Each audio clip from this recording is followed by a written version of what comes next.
Democrats don't speak for me. Speak for me, speak for me. Republicans can't speak for me. Speak for me, speak for me. A bitch ass nigga can't speak for me. Speak for me, speak for me.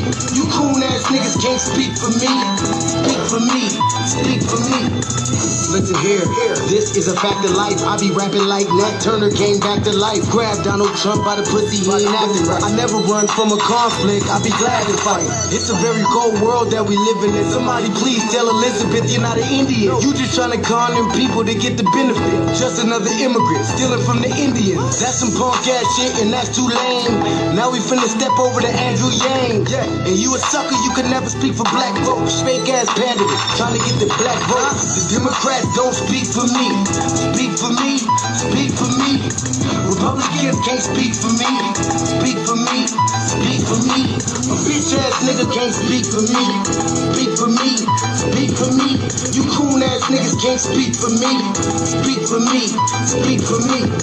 You know your boy be high off sativa. Kamala wasn't popping, so we said bye, Felicia. She ain't had a right policy. We ain't trying to meet her. Y'all can take Biden too. Bye, we don't need him. We don't need Roland Martin or that coon Al Sharpton. Didn't need Cory Booker from the start, man. I don't fuck with police and no snitch. You know I'm coming with the heat when I spit it. The Democrats don't speak for me. Speak for me, speak for me. Republicans can't speak for me. Speak for me, speak for me. A bitch ass nigga can't speak for me. Speak for me, speak for me. You coon ass niggas can't speak for me. Speak for me, speak for me. If you ever go to court and this is your luck, try not to get fucked by Benjamin Crump. I know it's hard. You and all go is hard.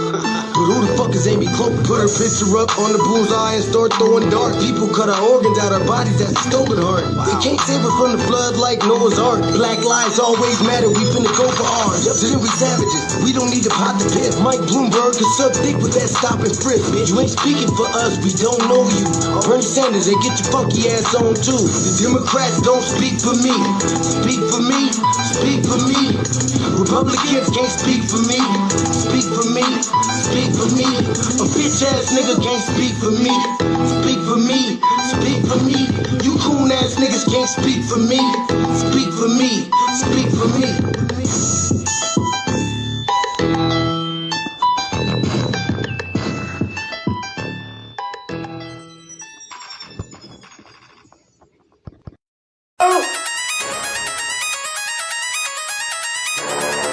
I'm talking about shout it going crazy. People going crazy in these motherfuckers. Run that shit back, man. But it's nothing. Nothing about a woman on a day.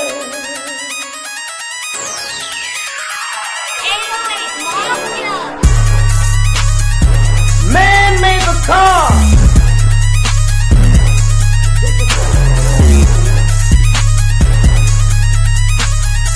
Man made the train to carry the heavy load. Man made the electrolyte to take us out of the dark. Man made the boat for the water like the 7-millimeter. Man thinks about a little bit of baby girl and a baby boy. And man makes them happy because man makes them joy. But after man make everything we can,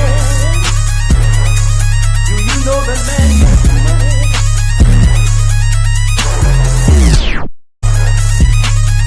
To buy from other men. This is a man's world. But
family, greetings. And thank y'all for tuning in to another episode of the Frontline Black News. I'm your host, Shane Crewman, and this is Season 5, Episode 43, Part 3, continuation of the Frontline Black News. And we'll be discussing several topics we didn't get to in Part 3. And that is Japan's Prime Minister resigns after backlash against African immigrants. Sellouts are still a major problem for Black America from slavery to 2025. Candace Owens fights to succeed Charlie Kirk. Trump is weaponizing the murder of Charlie Kirk to go after the left. Mehdi Hasan. What charges does Tyler Robinson face in Charlie Kirk case? Chicago mayor loses it, explodes in rage over questions about violent crime. What the news should have told you about 3 Atlas or Trey Atlas or Trey Eye Atlas or 3 Eye Atlas. And then Evergreen High School shooter social media was investigated by FBI in July after tip from ADL, the Anti-Defamation League. And then last but not least, we got our unhoused neighbor news, our illegal migrant news, and our local Denver news. We are based out of East Denver, North Aurora, Colorado. We give the news from a frontline and Black first perspective. And we are a part of the new Blacc Media and also the signal boosters of the new Blacc Media. We have been around for 5 seasons now and counting, and we have several platforms that are part of the frontline campaign. The first, of course, is Frontline Black News. Then the revolutionary agenda that we brought over Shabaka's Black Experience Enhanced from Blog Talk Radio. Please join us on StreamYard, YouTube, Frontline Black News. The links to all of our channels are in the description, including the RBA, the Revolutionary Agenda, Jay Militant's Was Cracking TV with Jay Militant, Kukizi, who does our intro track. His link is also in the description. The Church of Black Power, a brother out of Watts, California, who's now in Houston, Texas. His link is in the chat, the description. And then sign the petition for reparations. That link is also in the description. Lady Chase GoFundMe is in the description. And of course, copyright disclaimer under Section 107 of the Copyright Act of 1976. Allowances made for fair use for purposes such as criticism, comment, news reporting, teaching, scholarship, education, and research. We do not own the rights to the music. And if you don't understand racism, white supremacy, what it is, and how it works, everything else you think you understand will only confuse you in all 9 areas of human activity, and that's economics, education, entertainment, labor, law, politics, religion, sex, and war, and some say health and nutrition. And that's from the great Neely Furr Jr., who just transitioned this past February, producejustice.com. And then when you, a Black person, are captured by any race soldier, you must never fuss, fight, or flee. Comply and defend yourself in court. Also by the great Neely Furr Jr., producejustice.com. And last but not least, we got racism, white supremacy. It's conscious and subconscious behavior to maintain white genetic survival, to prevent white genetic annihilation. And that's by the great Dr. Francis Cress Welsing, who passed away back in 2016. So those are the topics, Black family. Thank y'all for tuning in. Make sure y'all like and subscribe to the Frontline Black News. And we got Crew in the building. Crew says B1 salute. I know I'm phone go off. Salute, bro, Che, Lady Che, and Mac Twin. I know the regulars. Greetings, Daniel. Yep, that's right, Crew. Cut the check. And correct. All right, so I'm gonna hop right into it. So even Japan has had enough of the Africans. So let's see what Lisa's talking about. Lisa gonna give us an update on the Japanese Prime Minister stepping down after backlash against the African immigrants. I believe it's the African immigrants from Nigeria that are starting to flood over there, and Japan's not having it.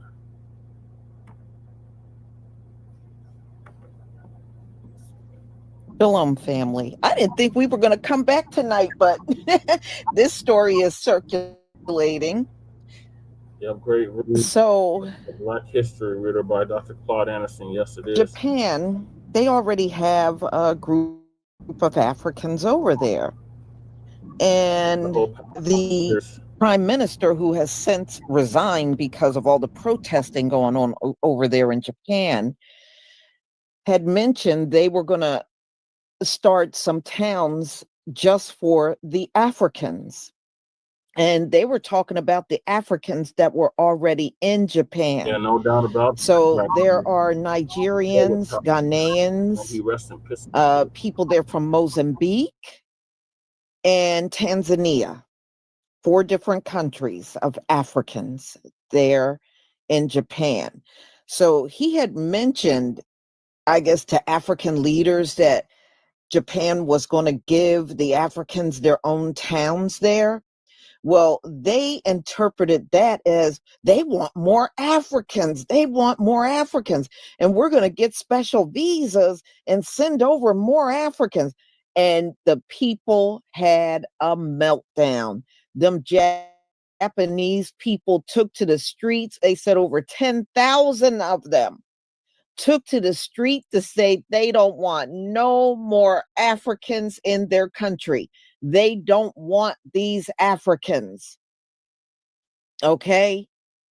Just like we don't want them, and they need to send their asses back home. But Japan, them Japanese people took to the street and said to their president, no more Africans. You know how these Africans have been up in here talking about they like them better than us. First of all, that tells me you don't know these people like we do. They don't like nothing with melanin. Okay. If you knew how to read them, you would know this already. They don't prefer you over us because they don't like melanin, period. You're just stupid. So I'm going to show you the videos and you're going to see how these Japanese people reacted. And since all of the protests, their prime minister has resigned. I think he's Shigeru Shiba. He has resigned. So it's been a big mess over there with the protests. But, on this one, I can feel these Japanese people because we already got a whiff of these Africans over here. I don't blame anybody for going to the streets to get rid of their asses. So let me share my screen so we can get started.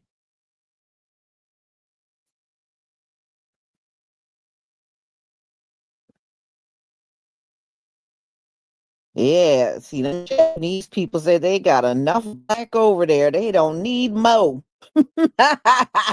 Especially y'all. Especially y'all from that continent. They really don't want y'all over there. So they said they got job shortages in Japan, but they don't care. They still don't want more Africans in Japan. They don't even care that they got job shortages. And their birth rate, forget it, is in the toilet. Thank you, Monica Gregory, for your super sticker. All right, let's get started, y'all. Can you see the screen? Give me a 1 if you can see the screen.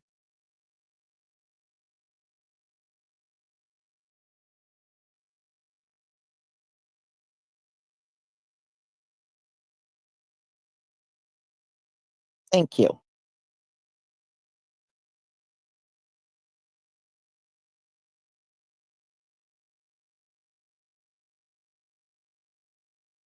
So yeah, the prime minister of Japan is resigning. That whole African hometown program created mass protests throughout Japan. Japanese are like, we do not want y'all to migrate or bring in 300,000 Africans into Japan, flooding the tech market. That's what they wanted them to do to get these tech jobs, which Japan is already experiencing a job shortage. So they're like, no, So they heard the people and he resigned. Check this out, y'all. Japanese people are waking up. On August 31st, about 10,000 people gathered in Tokyo to protest against Prime Minister Ishiba's immigration policies. The demonstrators demanded the resignation of the Prime Minister and called for a halt to the large-scale immigration plans. The government intends to accept 300,000 foreign workers from Africa for work in technology and AI sectors. While the government cites labor shortages, many citizens express strong concerns about public safety, social stability, and the impact on Japanese culture and values. America isn't the only one saying America first. Japan too. Some may say Japan dodged the pew.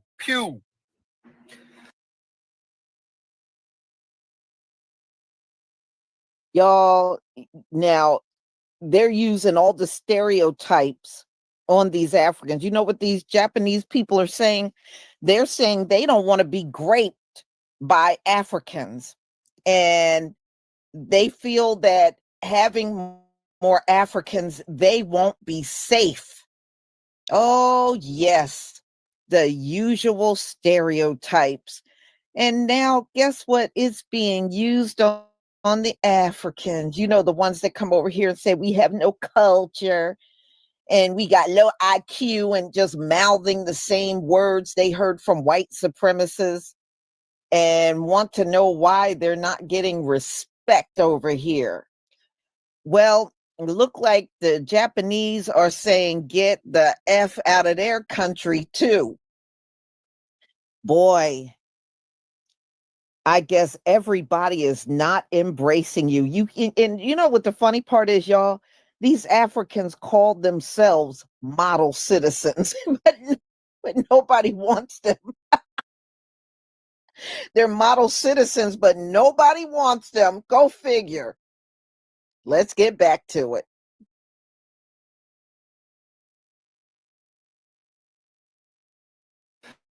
Good day, ladies and gentlemen. How many of you have heard this news about the special visa program for Nigerians, that a city is created especially for Nigerians in Japan? So Japan opened their city for special skilled Nigerians to come to Japan. It's an opening. And not just Nigeria, Tanzania, inclusive, Ghana, and Mozambique. These are 4 nation or country. Oh, damn. The whole neighborhood, crew. In the heart of Japanese Prime Minister. All right? Prime Minister Ishiba, who just took over in October 1st, 2024 from Fumio. So he has created a special city for Africans, and Africans are excited. They want to go to Japan. So this is the news that broke out few days ago, and it was quickly spread across the continent of Africa that Japan is giving special visas, and a lot of people were spreading that video and that information, and people were actually gingering and looking for a way to travel to Japan to go and live there.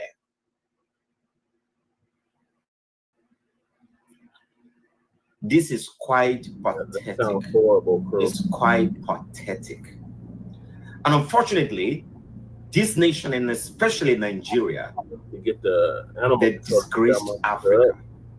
It's a disgrace and a mess to Africa. That a country like Nigeria will be so eager to publish on the government page that Japan is giving special visa to skilled workers to come to Japan, to come and live in Japan. We have a city now in Japan. Half truth, half lie. Let me educate us a little bit. You know, this platform is to build in Africa, to bring in our mind up a little bit. So now, what is the truth about this? Because Japan quickly rushed to deny every single thing after the news was spread so fast. They asked Nigerian government retract that information because it's not true. That is not what we discussed. So why did Japan create a city for Nigeria? So it is not quite, when I did my research, look at what I got here. It is not quite accurate to say that Japan created a city for Nigeria. What actually happened is that in August, listen carefully, listen to this to the end, 2025, the Japan International Cooperation Agency called JICA, J-I-C-A, designated Kisarazu, a city in Chiba, Prefecture, as a symbolic hometown for Nigeria under its new JICA African Hometown Initiative. That is what they did. This initiative pairs Japanese municipalities with African countries to enhance cultural tie and mutual community development. The mission was very clear, but Africans quickly flip it to mean that they are giving special visa to Nigerians, they're giving special visa to Africans. This is not an immigration policy. Why did Japan do this? This definitely going. Number one, to strengthen cultural and human connection. You see that? So the initiative is part of Japan's broader effort as showcased during TICAD. That is TICAD, TICAD, all right? The 9th Tokyo International Conference on African Development in August 2025 to foster exchange and cooperation with African nations through grassroots. Number two, to capitalize on existing ties. Kisarazu has a pre-existing relationship with Nigeria. It served as the official host town for Nigeria, for the Nigerian Olympic team during the Tokyo 2020 Olympic, held in 2021 due to COVID-19 delays. Our choice for pairing. You see where I'm going? Number three, promote regional revitalization in Japan. Local Japanese authorities anticipate that symbolic hometown status may attract cultural programs, exchange, and potentially even tourism, helping to boost local vibrancy and population growth in smaller cities. So Japan is looking for a way to build, to expand, to have more connection with Africa. That is why they did that. And to boost their city population, small city, they want to grow their population. You know, Japan actually is losing population because they're not giving birth as much as Africa. So they need Africans. They created that avenue to actually boost their population or the influx of tourists. So this is not about immigration or special visa. But as usual, Africans want to leave the source of Africa. They want to move out of Africa. They quickly want to migrate out of Africa. Why do you want to go to Japan? Because Africa is not developed. We're not building our own. We're not developing our own. There is nothing wrong if you want to migrate. There's nothing wrong if you want to go to other people's nations. But why is government so fast to make announcements? You are no longer welcome in Japan. Yeah, cancel that girlfriend. You see, unfortunately, Japan, similar to many other countries right now, are entering a very far-right, anti-foreigner state of society right now. And well, they are absolutely taking it to the max. To be specific, this far-right movement within Japan has actually been sweeping the nation over the past year, but has only been amplified due to the influx of tourists. Now, Japan and many other Asian countries are infamous for not being too kind to foreigners, but there has been a mass increase of reports from foreigners within Japan detailing the increased racism that they are experiencing because of the rise of the far right.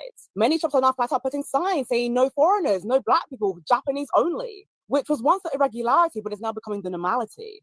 And of course, as you can imagine, some people have actually called the police in these instances. And of course, the police don't do anything. This is not the West. So please, if you are a foreigner or someone that is obviously not Japanese and you're planning to go to Japan, be aware of blue facts. Be aware of the socio-politics that's clearly happening and affecting the country. And for your sake, plan ahead. So immigration is literally a worldwide problem.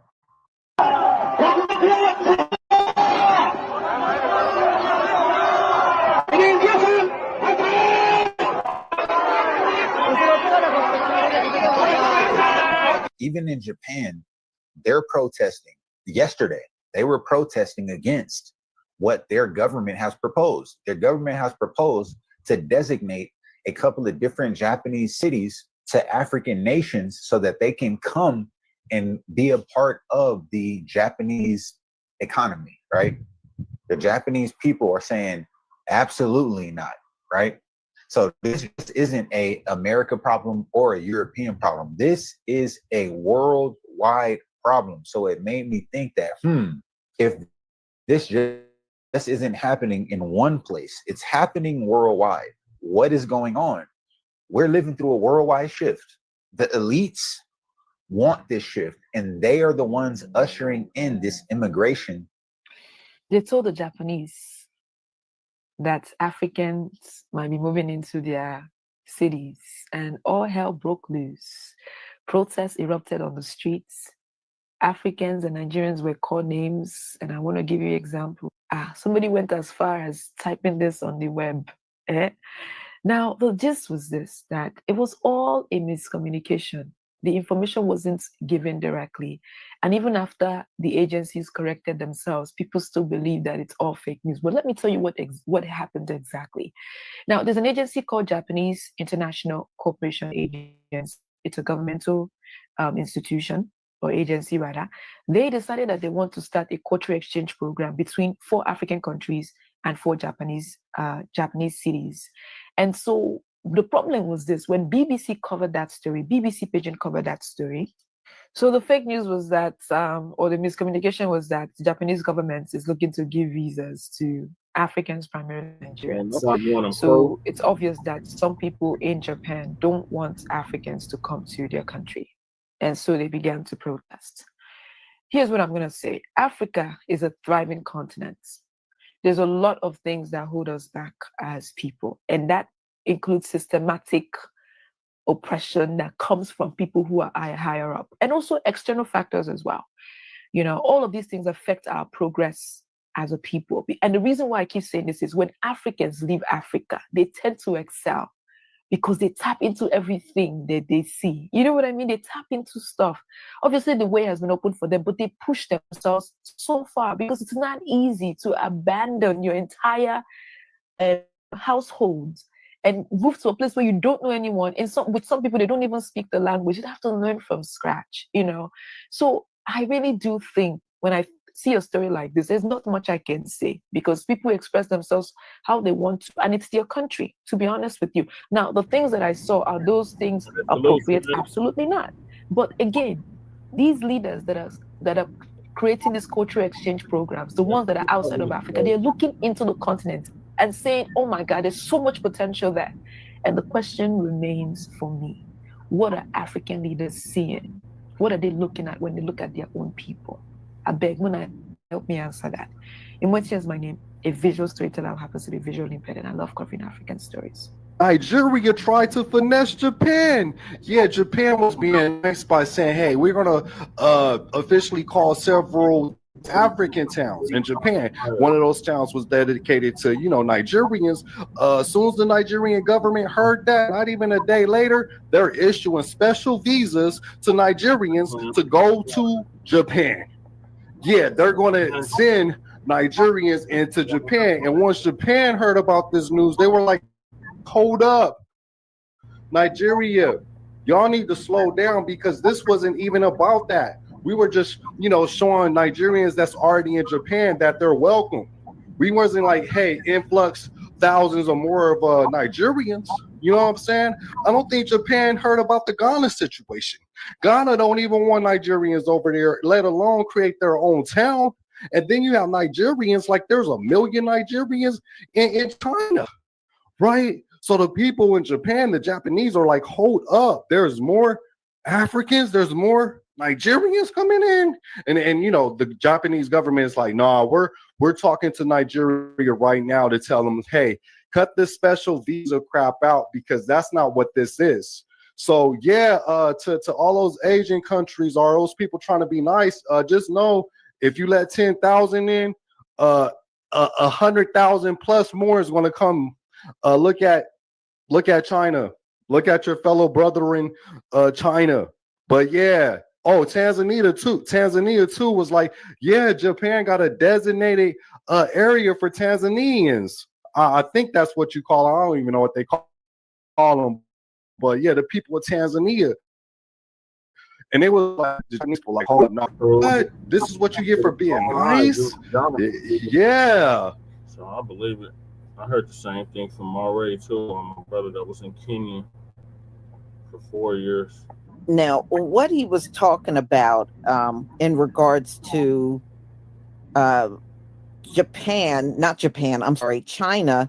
China has invited some Africans over there to work and live in China. Well, it started out, with, a few 100,000. Now there's over 1 million Africans living in China. And that's what he's talking about. Japan don't want to end up like that, because these folks are dying to get out of their homelands real bad. That's exactly what will happen if Japan don't put their foot down. These folks will fly over there by the millions, fighting to get out of Africa, because they hate being in their homeland. They don't like it there.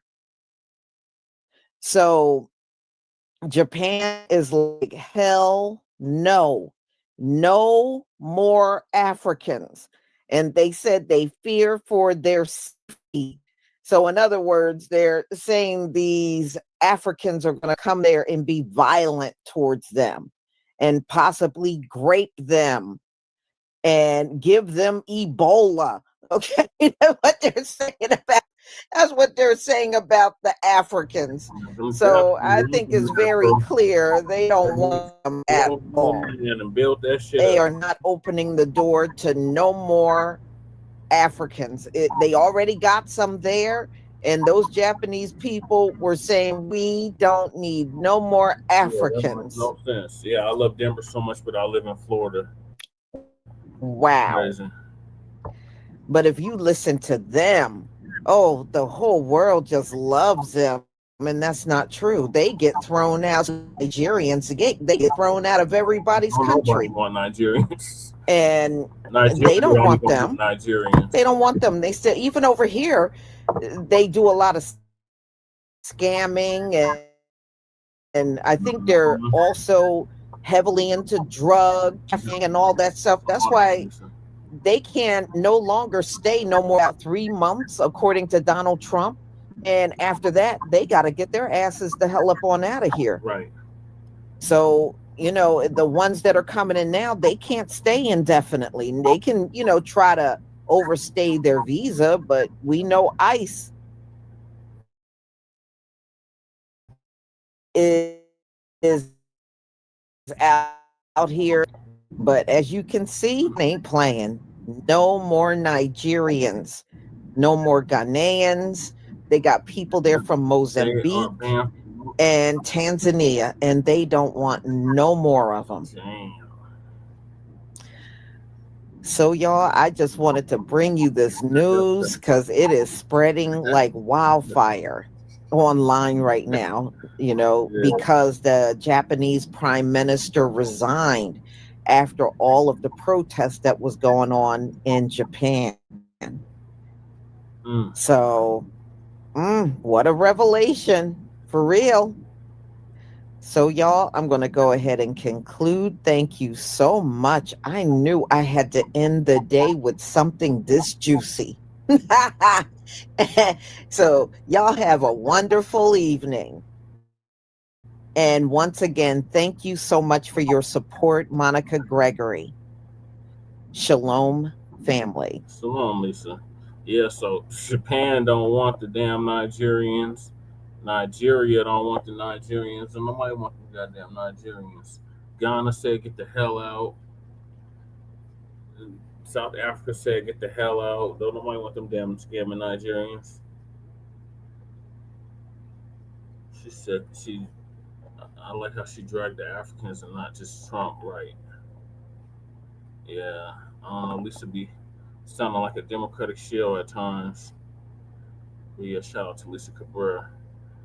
All right, so moving along, we still have a sellout problem here in the United States. And Uncle Phil's going to give us an update on that. Sellouts are still a major problem in Black America from slavery to 2025.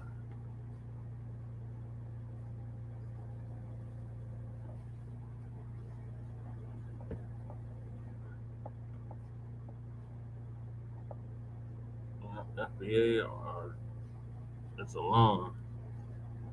I'm gonna get my Ghani tattoo covered up. Fuck them. You know, you remember Sister Harriet Tubman and how she had to carry that gun with her. Why she had to carry that gun with her? Well, she had to do that for a certain reason. And I want you to hear what our sister has to say. We need to expound on that because we still have the same problem in 2025 with Black folk. Let's go check this out. Like a lot of y'all would have told the slave master that we was making a plan to leave. Like y'all would have gave away Harriet Tubman's pathway. Y'all would have been the person to be like, oh no, you didn't turn in your homework. Like y'all are them people.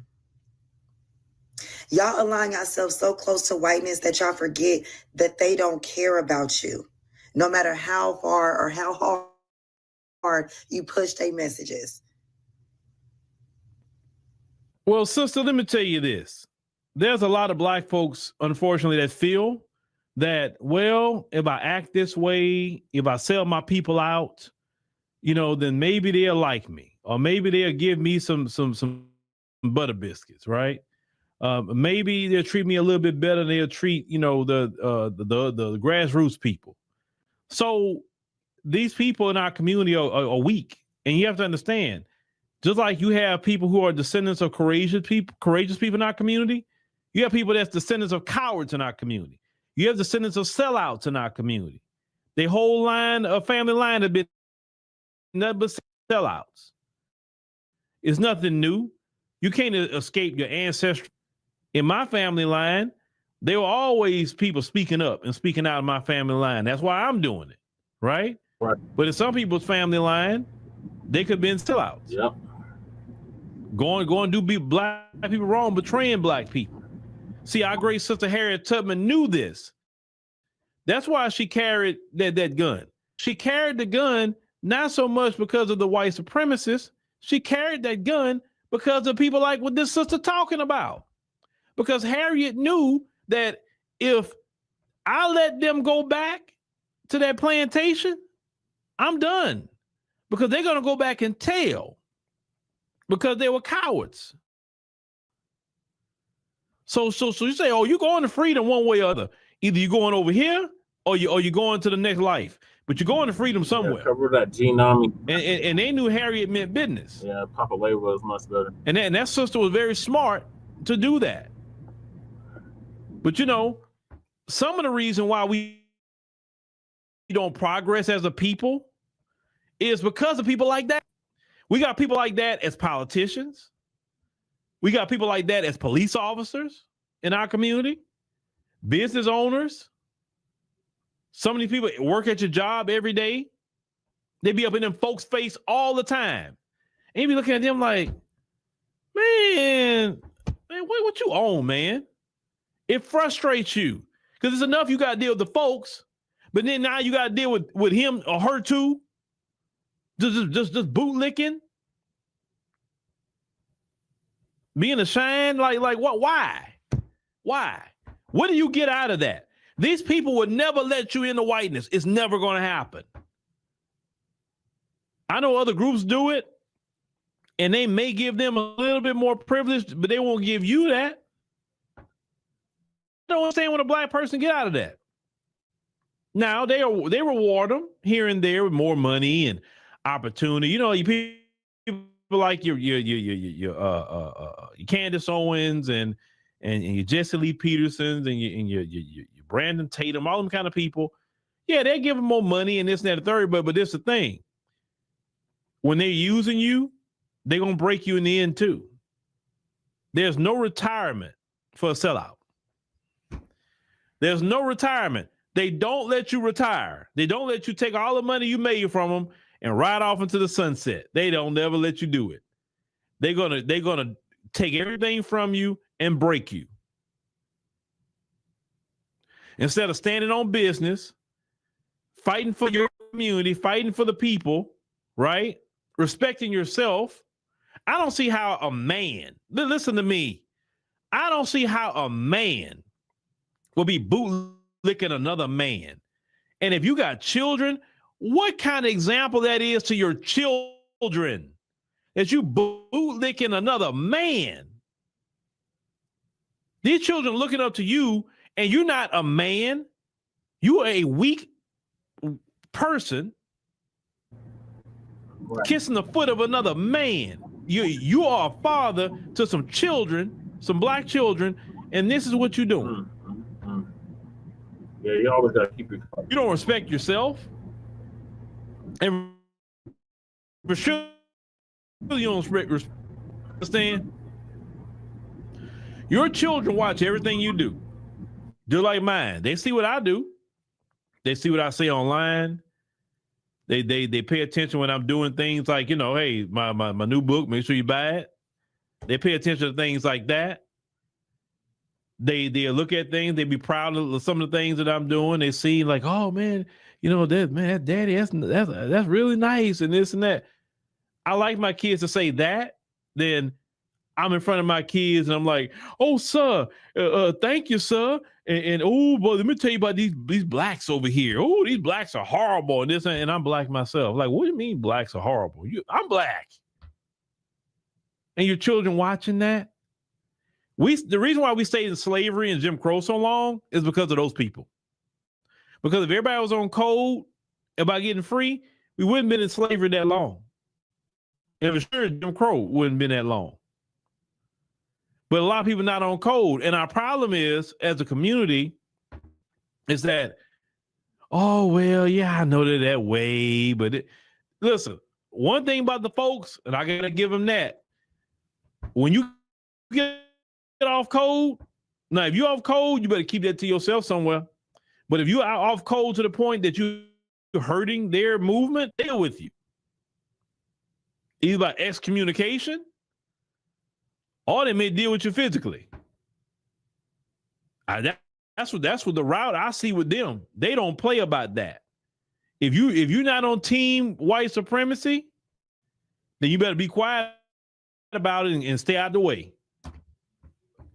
If you want to go talk to black people about whatever you can, but you better not be out and open with it. Right. Because we're going to see you. Why? By now, you ain't never. There's always been consequences for white people who stood against white supremacy. Off code. But in our community, we've never made consequences like X5 community.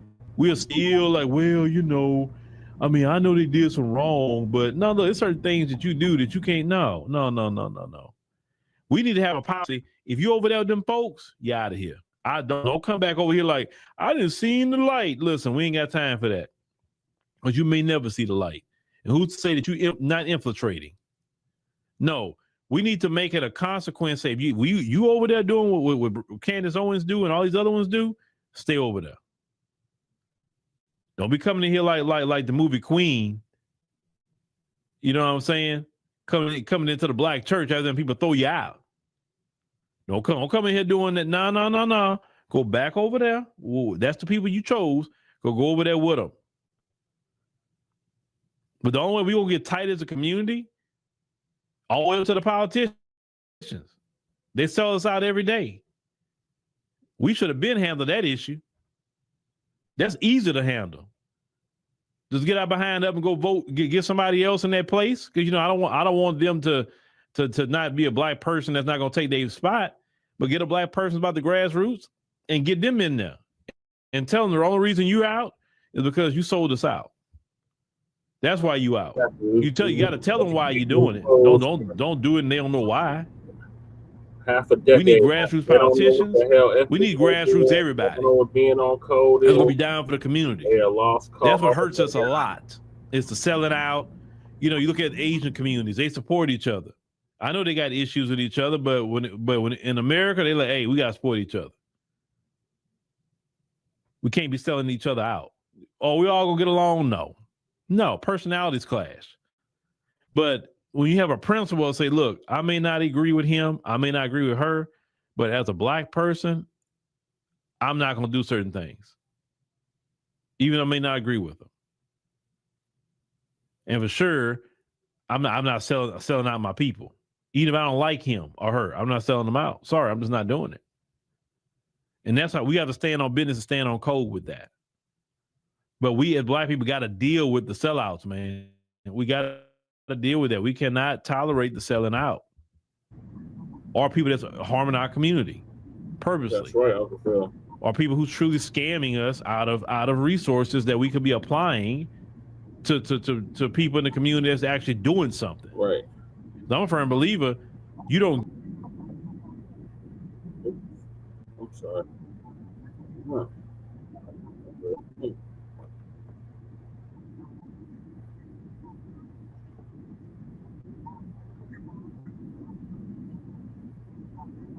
Put in on that because, hey, you know, you got other things going on, right? So I know you good for it.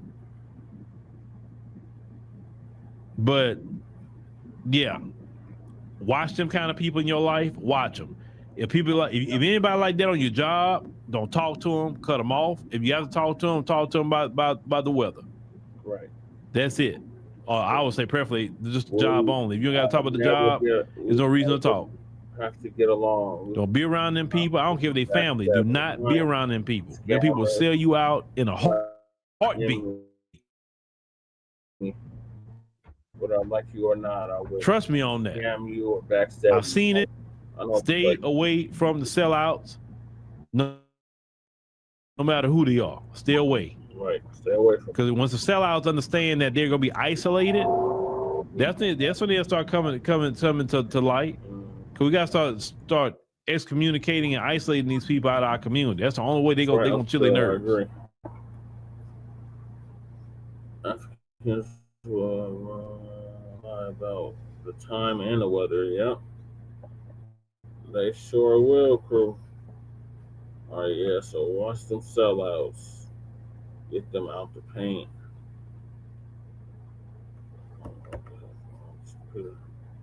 All right, so speaking of sellouts, Candace Owens, she is trying to succeed Charlie the Bigot Kirk.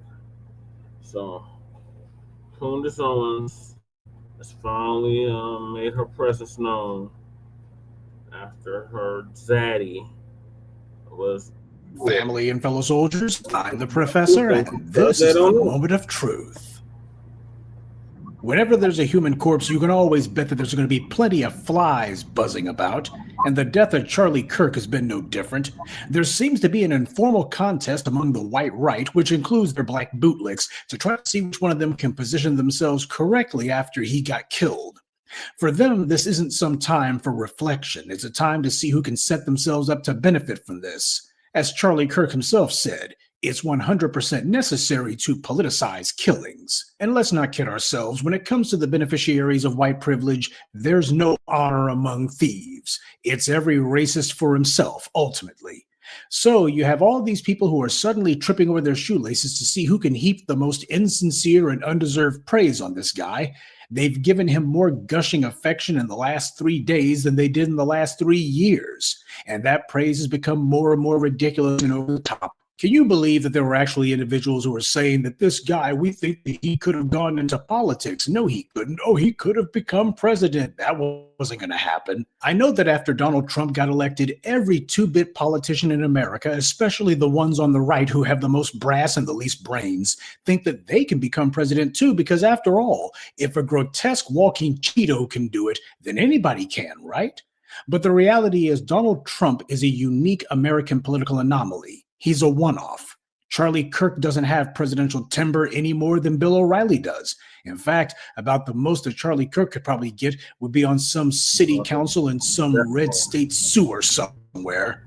If he had thrown his Burger King crown in the ring, he would have wound up being humiliated because he has far more in common with the likes of Ron DeSantis than he does Donald Trump. There's a reason why all of these right-wing blowhards that you see on the internet or on TV don't go into politics. About the closest to it that there's been has been Steve Bannon. He's been smart enough to stick to his podcast and the occasional interview and speaking engagement where he goes and tries to rile up the white right at home and abroad. In the pathetic and desperate attempts that the white right's been making to try to make Charlie Kirk seem like he was important somehow, all they've actually done is to show how little substance the white right has. Look at who they compare him to. They compare him to the likes of MLK and JFK. Why not compare him to, say, Ronald Reagan? Or Barry Goldwater, a ranting racist who opposed the Civil Rights Act and hates anything having to do with black people? Yeah, that definitely describes Barry Goldwater and Charlie Kirk. See, Charlie Kirk was just an online racist. He put together a network of other like-minded bigots, but all of it was astroturf. He wasn't some transformational anything. He was an invention of white dark money. He was their puppet, the same way that Bill O'Reilly became a thing because people like Rupert Murdoch put the battery in his back. And as soon as he got deposed, in comes Tucker Carlson. And when Tucker Carlson got sent packing, here's Jesse Waters. The same thing goes for Charlie Kirk. He's a replaceable tool. And I'm sure that decent people are hoping that this is going to be the beginning of the end of that putrid operation that he was running. Just keep in mind, what we see now is an attempt by his former backers to maintain the political operation that he was a front racist for, and to see if they can get a new flunky to lead the brain-dead morons who are dumb enough to follow that guy. After all, a group of fools that large will be hard to find. And speaking of fools, that brings us to Candace Owens. She's been doing the most for the last few days to basically try to make herself out to be the bootlick of bootlicks for old Massa Charlie. See what I did there? Personally, I'm surprised that Candace Owens hasn't popped up somewhere and shoved Charlie Kirk's widow aside so that she can throw herself over the casket. She wants to try to inherit his following. That's what she's trying to do. And she wants to try to go ahead and use Charlie Kirk's memory, such as it is, for her own benefit. And she's not alone. There's been a lot of individuals the last few days who have been trying to position themselves the same way for the exact same reason, including people like Benjamin Netanyahu, who, from reports, Charlie Kirk was basically not that warm towards at the end of his life.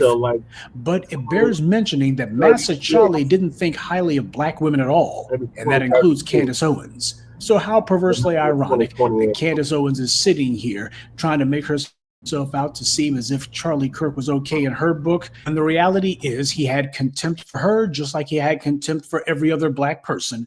While she's busy trying to remind people of what Charlie Kirk's detractors were saying about him prior to his death, she ought to look at what Charlie Kirk was saying about black people when he was alive. The only way that you can lionize and praise someone like him is to completely and thoroughly overlook the mountain of nonstop racism and violence and bigotry that he was spewing since he came on the scene. And when you consider the big money in the shadows that was funding Charlie Kirk, you also understand why there's these wealthy sports franchise owners who couldn't wait to force the public to endure tributes to this guy. Charlie Kirk's entire job was to deliver the kind of openly racist nonsense that these rich white moguls can't.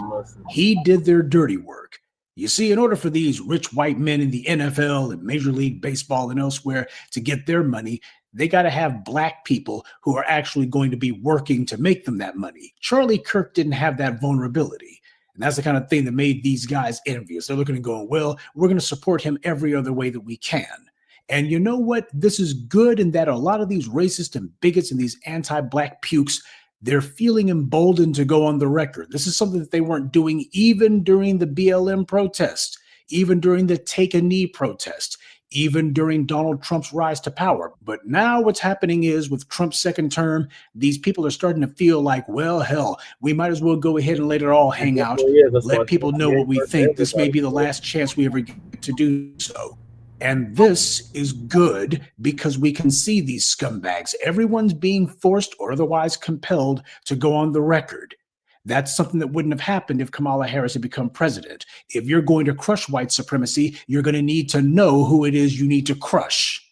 The only way the likes of Candace Owens can pretend to praise someone like Charlie Kirk is to just wholesale ignore everything that he said. And that's a lot. When she got called out for the fact that Charlie Kirk said that black women are intellectually inferior to white men, she couldn't even defend the guy, and she didn't even try.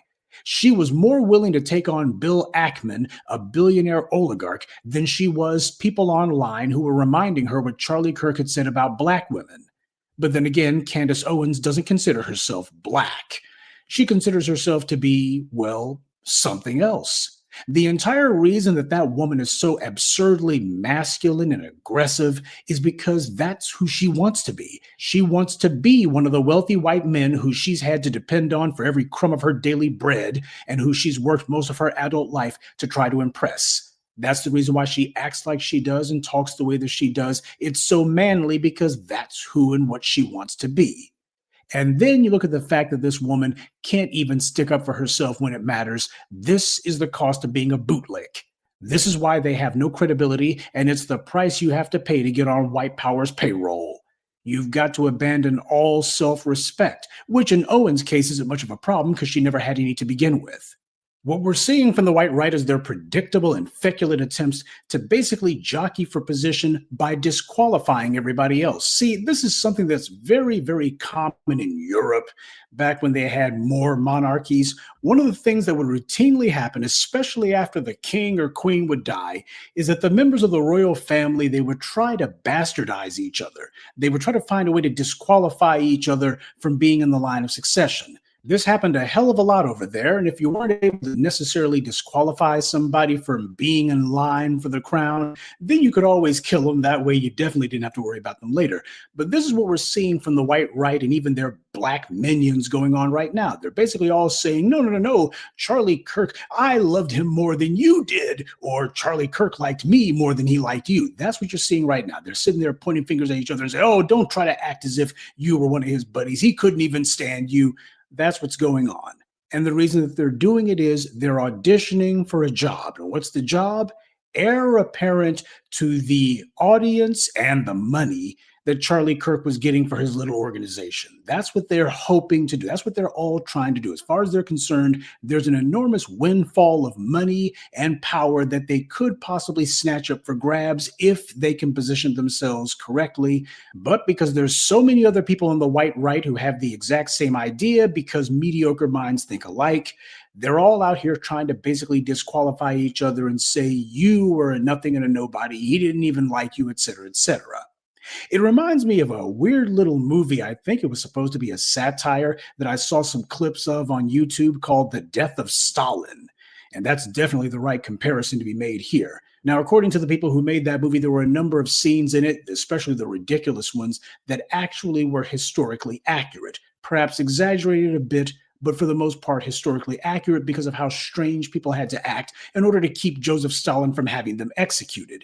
So after Stalin dropped dead, which may or may not have been the result of his inner circle poisoning him, what happened was these guys then decided that they were going to start brawling amongst themselves to see who was going to be Stalin's successor. And it wasn't just the political insiders who had been part of the party hierarchy. You even had Stalin's own little brats who got involved. So I'm keeping an eye on Charlie Kirk's widow and seeing whether or not she's going to start denouncing people eventually. Maybe she might think to herself that, hey, Charlie's gone, but now she's going to be the queen who takes over the kingdom. There was one very strange scene in the movie where Steve Buscemi, who was playing the part of Nikita Khrushchev, decided that at Stalin's funeral, they were all going to be standing around the casket, but that they would try to position themselves in a way that they would try to be as prominent as possible because, hey, this is the perfect opportunity to set yourself up to be the successor to Joseph Stalin. But that's what happened after that time drop.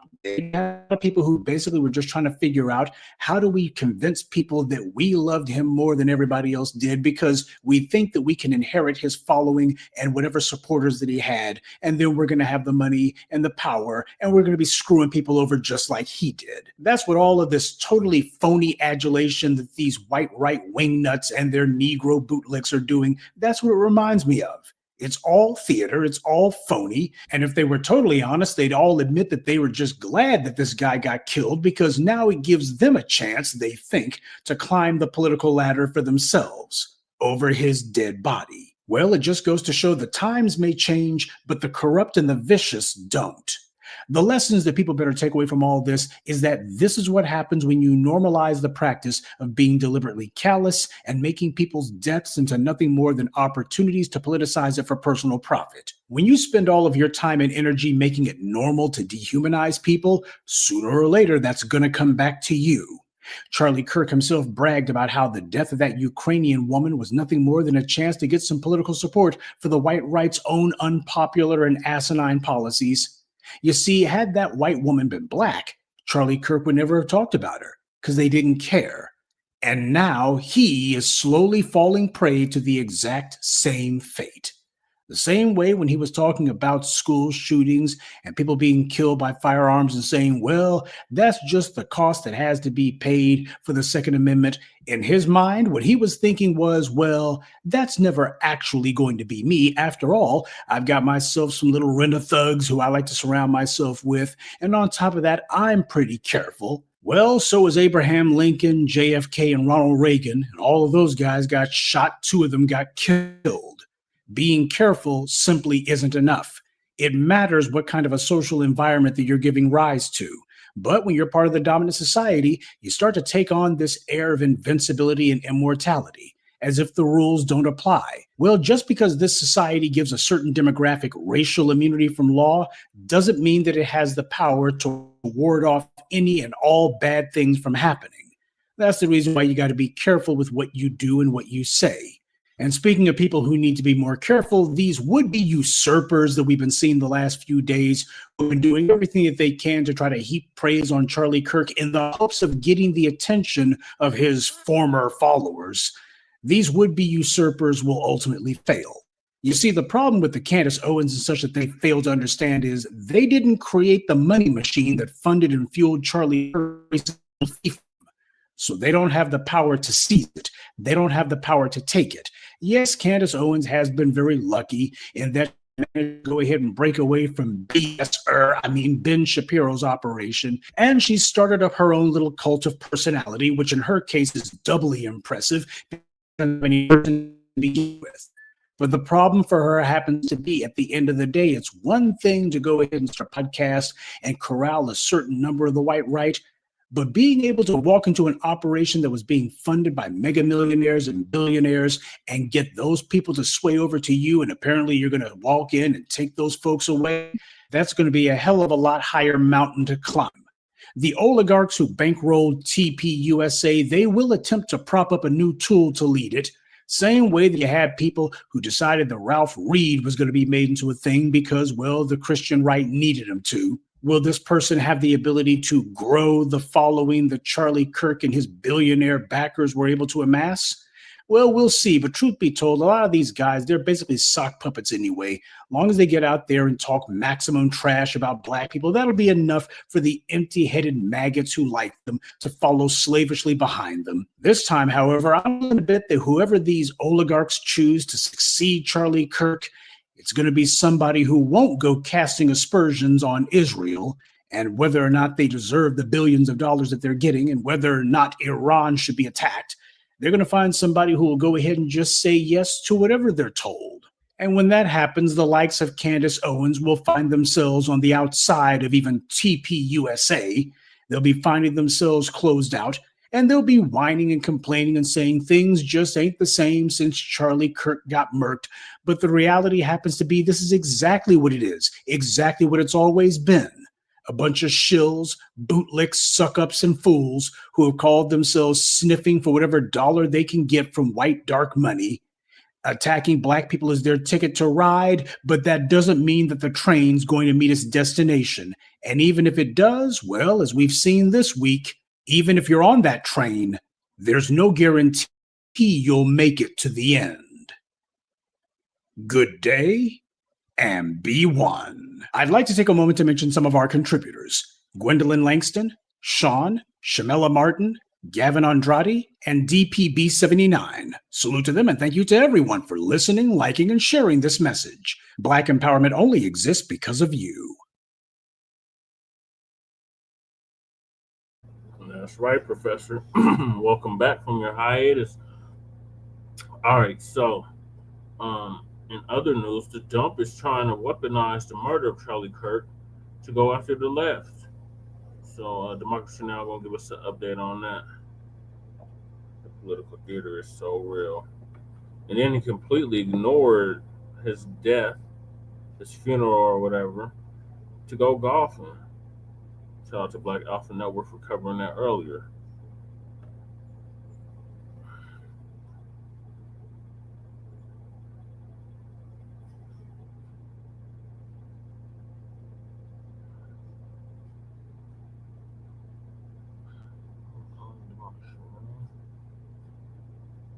President Trump has just announced on Fox News that the suspected gunman who shot the conservative activist Charlie Kirk, killing him, has been caught. Trump said, quote, "I think with a high degree of certainty we have him in custody," unquote. Trump's comments came a day after the FBI announced a $100,000 reward for information leading to an arrest. Officials also released photos and video of the suspected gunman who shot Kirk during an outdoor event at Utah Valley University. A bolt-action rifle was also recovered in a wooded area near the campus. In one video, the suspected gunman is seen jumping from a roof on campus and running away. On Thursday, President Trump said he'll honor Charlie Kirk with a posthumous Presidential Medal of Freedom, the nation's highest civilian honor. Trump also escalated his attacks on the political left, saying, quote, "We just have to beat the hell out of them." We have a great country. We have radical left lunatics out there, and we just have to beat the hell out of them. On the floor of the House, Republican Representative Missouri described the political left as, quote, "pure evil." Well, everything has changed. If we didn't know it already, there is no longer any middle ground. Some of the American left are undoubtedly well-meaning people, but their ideology is pure evil. They hate the good, the truth, and the beautiful, and embrace the evil, the false, and the ugly. This call comes as some lawmakers, including Congressmember Alexandria Ocasio-Cortez, are canceling or postponing public events out of safety concerns. To talk about all of this and more, we're joined by Mehdi Hasan, editor-in-chief and CEO of Zeteo, where his new piece is headlined, "Hypocritical Conservatives Are Using Charlie Kirk's Horrific Murder to Cynically Smear the Left." Mehdi, welcome back to Democracy Now! Why don't you lay out what you're seeing in these last few days about this breaking news that the suspected gunman has been caught? Thanks, Amy, for having me. Problem with this administration, of course, is you can't trust anything they say. Kash Patel put out multiple statements over the last 48 hours suggesting that somebody's been caught, somebody's in custody. They leaked to the Wall Street Journal that there was trans ideology on the weapon and then walked it back.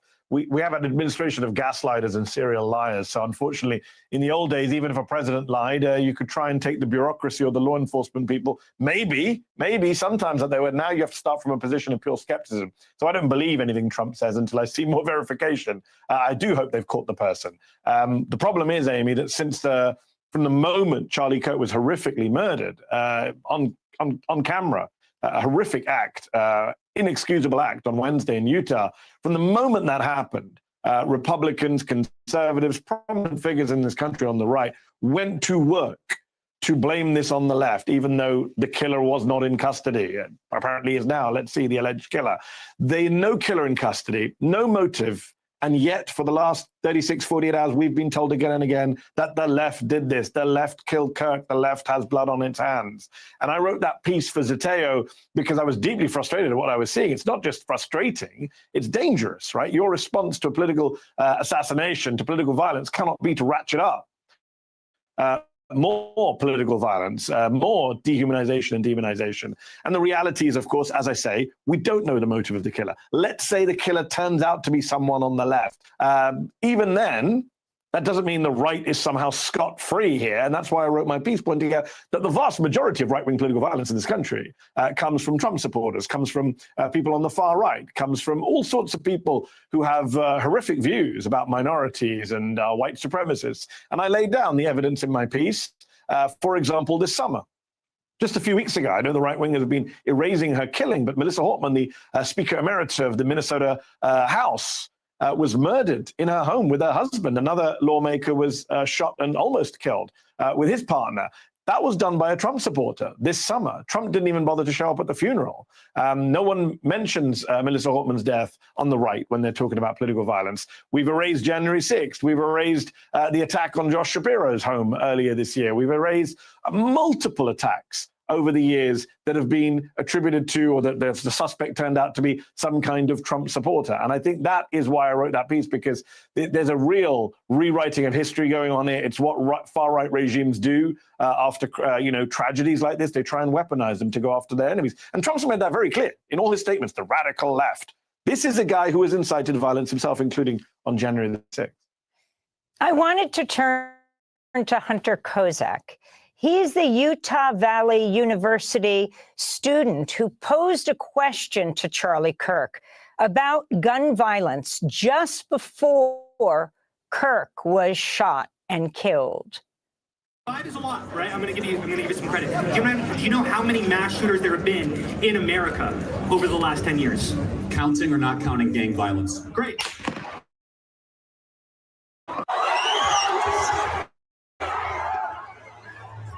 On Thursday, he was 29 years old, Hunter Kozak, the Utah Valley University, I think he was a student, posted his message response to what happened after he asked the question. And people have obviously pointed to the irony that the point that I was trying to make is how peaceful the left was right before he got shot. And that only makes sense if we stay peaceful. And as much as I disagree with Charlie Kirk, I'm on the record for how much I disagree with Charlie Kirk, but like, man, dude, he is still a human being. Have we forgotten that? That's Hunter Kozak, who posed the question. He started by asking about how many trans mass shooters Charlie Kirk thought they were, and then talked about that percentage is the number of mass shooters in this country. But as he says, was horrified, as here is Charlie Kirk answering a question about gun violence, then is shot dead. Your response to this young man who's in a lot of pain, he said, in fact, though he disagrees with almost everything, is known for opposing Charlie Kirk, himself a TikToker. His wife just gave birth to their second child. He sees their families, both of them having 2 children. And he said, but I'm absolutely against violence and for his freedom of expression. I mean, we all are. I mean, 99% of people in this country, I hope, are against politically motivated murders. I mean, it's horrific. What happened to Charlie Kirk is horrific on a human level, on a political level, on multiple levels. And, people are going around saying, well, he didn't believe in empathy, so I don't care what. Well, just the fact that he didn't believe in empathy is irrelevant. I believe in empathy. Most of us should have empathy. And I do have empathy for his wife and kids. 2 kids are going to grow up without their father. The fact that their father had vile political views that I disagree with, the fact that their father said I should be deported from the US is irrelevant. All right. You don't kill people for their speech, ever. And that young man gave a very eloquent statement there. The irony of him being killed after taking a question on gun violence and trying to make it about gangs. I mean, Amy, right now, everything in American politics just feels bizarre and ironic and unprecedented. If you sat in a Netflix TV writer's room and said, hey, this is the script for a political drama about politics in the United States, and it was the script of the last 5 or 10 years, the TV writers would throw you out of the room and say, this is ridiculous. We can't make this TV show. This is so unrealistic. The plot twists, the turns. But that's our daily life right now. I mean, we're all going crazy seeing what happens on a daily basis. It's beyond anything we see on TV or in the movies these days. And I worry that everything's going to get worse. I was on the BBC just a couple nights back, and the question they asked was, is America going to come together after this? That's what other countries are wondering. That's what would happen in most normal countries after a tragedy like this. Unfortunately, the US is not a normal country right now. And I suspect not only are we not going to come together, we're going to go further apart, because the president is someone who takes this opportunity to incite more. I mean, everything Donald Trump has said since this murder has been unhelpful at best, dangerous and destructive at worst. He's not the right leader whenever there's a tragedy, whenever there is a murder or a terrorist attack. That's always been one of my great criticisms of Trump. I have many, but he's not the right person to lead a nation when there is a tragedy or a crisis.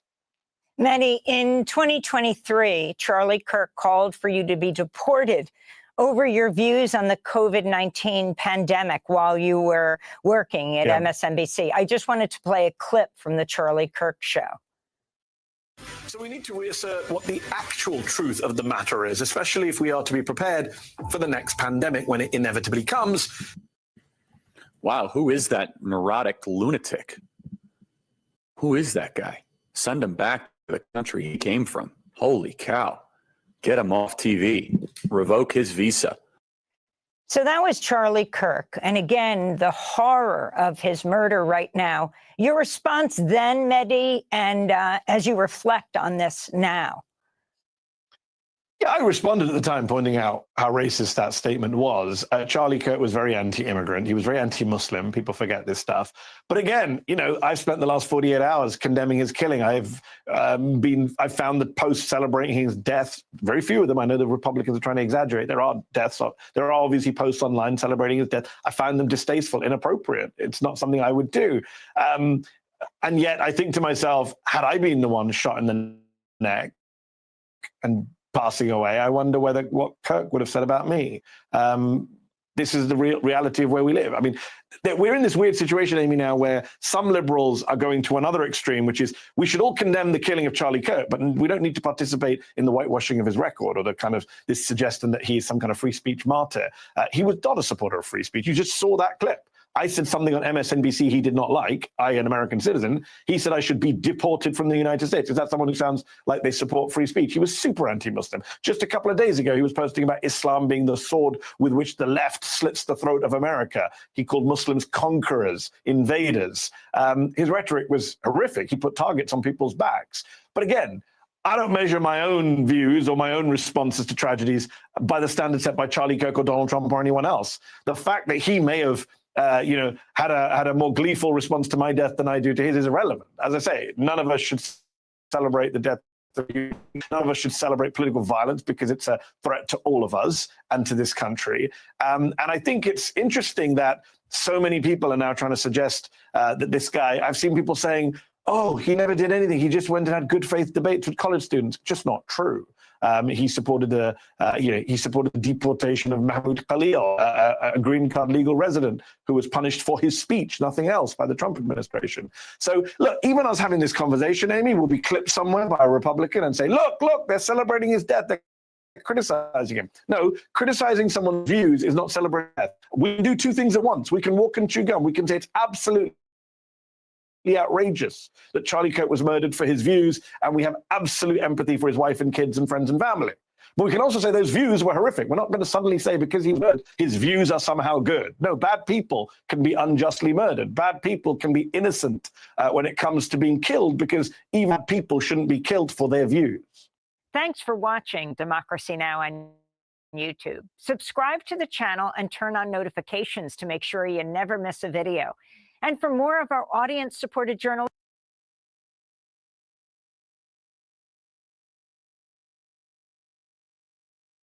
Wow. All I can say is wow. Like, I was not expecting him to say that at all. Especially after Charlie Kirk said he wanted his ass deported. Oh, my God. All right, so, where do we even go from there? Oh, what charges does the killer of Charlie Kirk, Tyler Robinson, face in the Charlie Kirk case? So that's the next topic.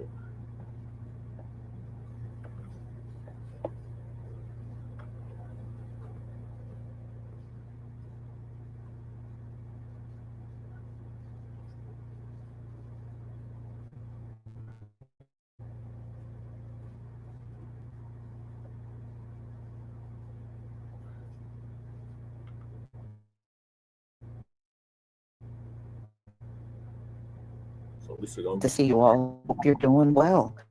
Well, listen, Tyler, his first court date has come. He did not appear physically, but he was there. You know how they put them on video cam from the prison, and that's how he appeared. He really didn't say anything. And they said he's still not cooperating at all. So he is not speaking. He's not admitting anything. So the only admission they got was from family and friends, but they haven't gotten anything from the horse's mouth. So, I mean, I guess he figured he's not going to make anything easy for them at all. So the appearance happened. He was charged. Now there are some people that think he might not have been the only one involved in this whole thing. There may have been many people involved, but you know, the only one they got is him. They don't have anybody else. So that's all they got to work on. And people are pretty much dragging Kash Patel, saying that he didn't do anything. If it wasn't for his family turning him in, they would still be out there looking. You know, it's a lot of incompetence. But see, Donald Trump put people in all these different cabinet positions that had zero experience, and it shows. It really does. But he got the nerve to look at everybody talking about this is going to be a merit-based society. It has never been that. It has never been that, and it never will be that. So, you know, you'll hear the prosecution speak, and you'll hear the charges, and there's some news clips mixed in with, you know, people reacting from TikTok. So let me go ahead and share my screen so we can get started. Shalom to everybody in the chat.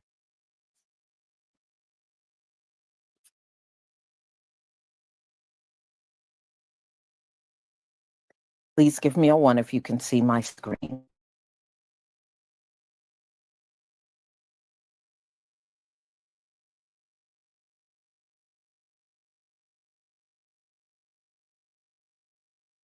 Thank you.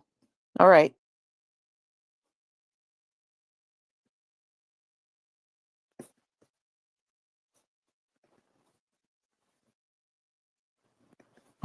As he handles this case and as the county deals with the publicity surrounding this case. We appreciate your being here. Jeff will enumerate the charges and detail. However, I may cut it off. I may assist him in helping to pick the people who are asking the question.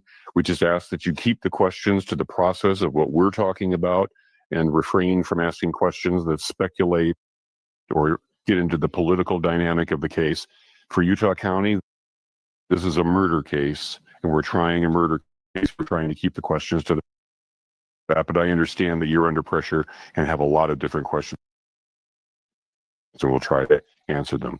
We're joined today by our sheriff and our prosecution team and our county commissioners. Jeff is going to be the only one speaking right now, and I'll introduce right now County Attorney Jeff Gray.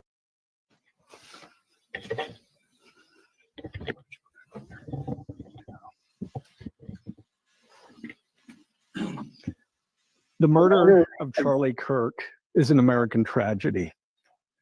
Charlie Kirk was murdered while engaging in one of our most sacred and cherished American rights, the bedrock of our democratic republic, the free exchange of ideas in a search for truth, understanding, and a more perfect union.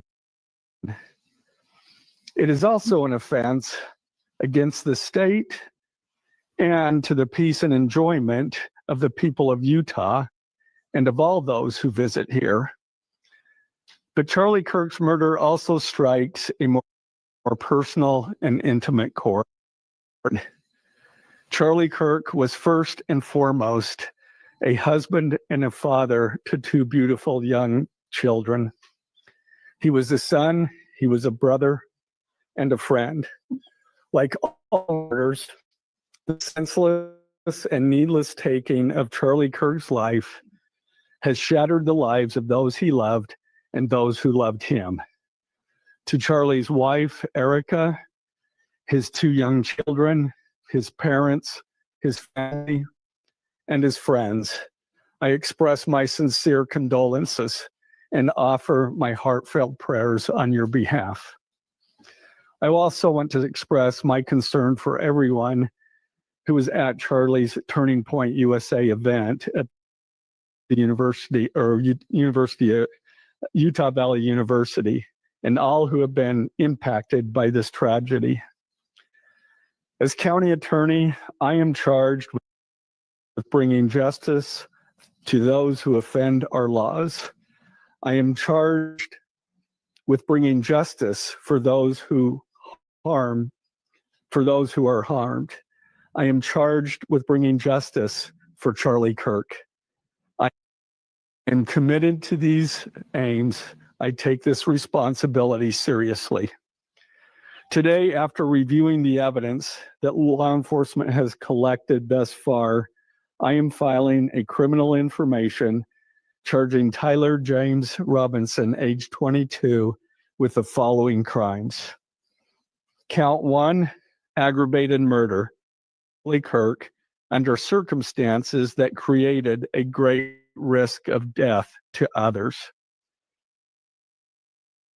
Count 2, felony discharge of a firearm causing serious bodily injury, a first-degree felony. The state is further alleging aggravating factors on counts 1 and 2 because the defendant is believed to have targeted Charlie Kirk based on Charlie Kirk's political expression and did so knowing that children were present and would witness the homicide.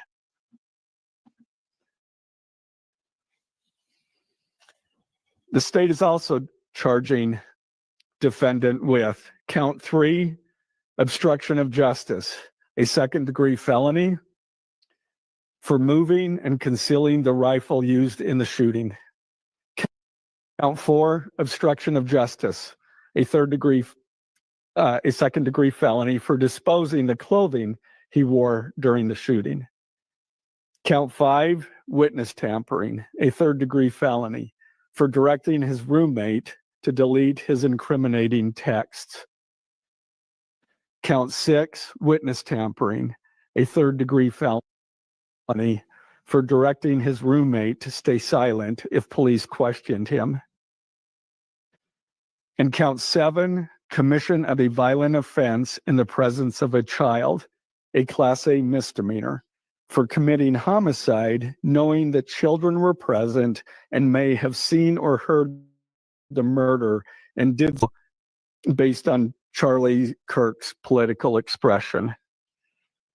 Also, following the press conference, and it is a decision I have made independently as county attorney, based solely on the available evidence and circumstances and nature of the crime. Because we are seeking the death penalty, the defendant will continue to be held without bail in the Utah County Jail. Turning to the 10-page information, these are the allegations. On September 10th, 2025, at approximately 12:23 p.m., Charlie Kirk was shot and killed while speaking to a large crowd on the campus of Utah Valley University in Orem, Utah. Police found the suspected murder weapon, a bolt-action 30-06 rifle, nearby. Over the next approximately 33 hours, police conducted a manhunt for the shooter until the evening of September 11th, 2025, when Tyler James Robinson surrendered to police at the Washington County Sheriff's Office. DNA consistent with Robinson was found on the rifle's trigger. After shooting Mr. Kirk, Robinson hid the gun discarded the clothing he wore when he fired the rifle, and told his roommate to delete incriminating message the shooting. So Utah district attorney will seek the death penalty for the suspect in the killing of conservative activist Charlie Kirk. He announced 7 counts against Tyler Robinson this afternoon, which include aggravated murder, obstruction, and witness tampering. The DA says Robinson's DNA was found on the trigger of the rifle used in the shooting. In case you missed it, Utah County Attorney announced that Tyler Robinson is going to face charges for aggravated murder and the death penalty for the unaliving of Charlie Kirk. The full charging documents were released by the Utah County Attorney's Office. So Tyler has been charged with 1 count of aggravated murder. And yes, county attorney is pursuing the death penalty. And in Utah, according to the Death Penalty Information Center, he could potentially be subject to lethal injection or firing squad. Yes, firing squad. He's also been charged with felony discharge of a firearm, 2 counts of obstruction of justice, 2 counts of tampering with a witness, and 1 count of violent offense committed in the presence of a child under the age of 14. Now, what I find interesting about these charging documents is they're very detailed. They have a very detailed outline of what happened that day, from the beginning of the day through the unaliving, through the investigation. Talk about the crime scene investigation. They give details on the casing, the Washington County investigation, including how Tyler's family got involved. They talk about Tyler's roommate, and they release very detailed messages between Tyler and the roommate. I mean, like detailed. The messages essentially show Tyler confessing, allegedly. I'm not trying to get sued by nobody. The messages allegedly show Tyler confessing to everything. These detailed charging documents also have deep information on his residence. I don't know who Tyler's attorney is, but this is a lot of detail to overcome. And I really suspect, regardless of how Tyler pleads, this is going to be fast-tracked. Like, I could easily see this case going to trial in the next couple months. Tyler Robinson has officially been charged in the assassination of Charlie Kirk. 7 counts: aggravated murder, obstruction of justice, witness tampering, and prosecutors are going after the death penalty. And Utah is one of the only states that still has a firing squad. They found DNA on the trigger of the rifle. They uncovered messages where he told his roommate to delete evidence and stay quiet. This wasn't an accident. This wasn't a random outburst. It was calculated, deliberate, and cold. And remember, this man turned himself in after a 33-hour manhunt, after his own father and mother recognized him in the images that police released. Think about the weight of that. I mean, a parent seeing their child and knowing the truth had to come out. Now, Utah prosecutors say that this crime qualifies for the harshest possible punishment, capital punishment. And in Utah, that doesn't just mean lethal injection. It could even mean firing squad. That's how seriously the state is treating this. But this is more than just about one courtroom. It's about what happens when political violence escalates to assassination, execution, when truth becomes dangerous enough that someone believes pulling a trigger is justified. Charlie Kirk debated with patience. He spoke calmly, even when he was screamed at. He treated people with dignity, even when they spat at him. And for that, he was murdered. This case is bigger than Tyler Robinson. It's about us and what kind of culture we are willing to tolerate. Because if they thought killing Charlie Kirk would silence him, they were dead wrong. His voice only grows louder. His absence only makes the fight for truth that much more urgent. Rest in peace, Charlie. Justice is coming. The fight begins. Hey guys, today is Tuesday, September 16th. So we just got lots of audio in regards to Tyler Robinson in court virtually for the first time since shooting and killing on Utah Valley's University campus last week. I have lots of audio that kind of goes through all of the counts that they went through. So we're starting with the first one. Count 1, aggravated murder, a capital offense for intentionally or knowingly causing the death of Charlie Kirk under circumstances that created a great risk of death to others. Count 2, felony discharge of a firearm causing serious bodily injury, a first-degree felony. Next. Count 3, obstruction of justice, a second-degree felony.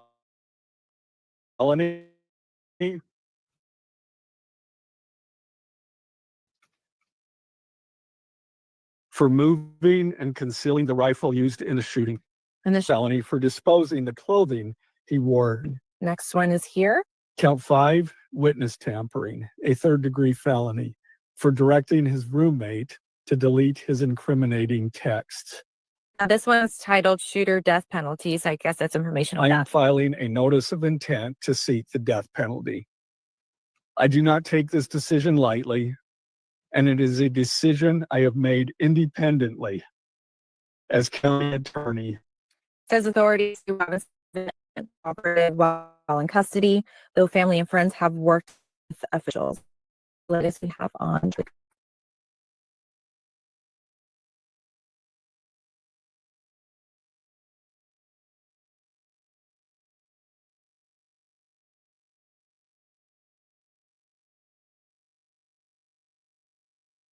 So y'all, that's it. This is his first court appearance. I'm sure there'll be more. I believe now, after listening to this in court, they're going to probably try to fast track this thing, and it won't be the normal waiting time for a trial.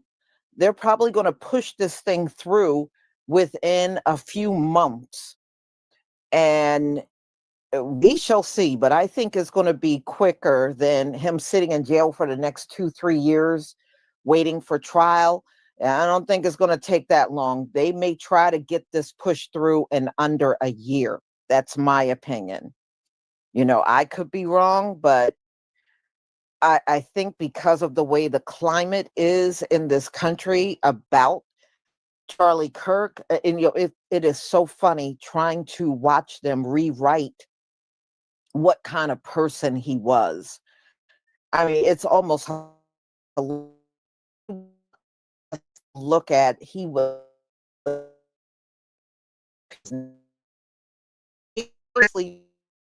right.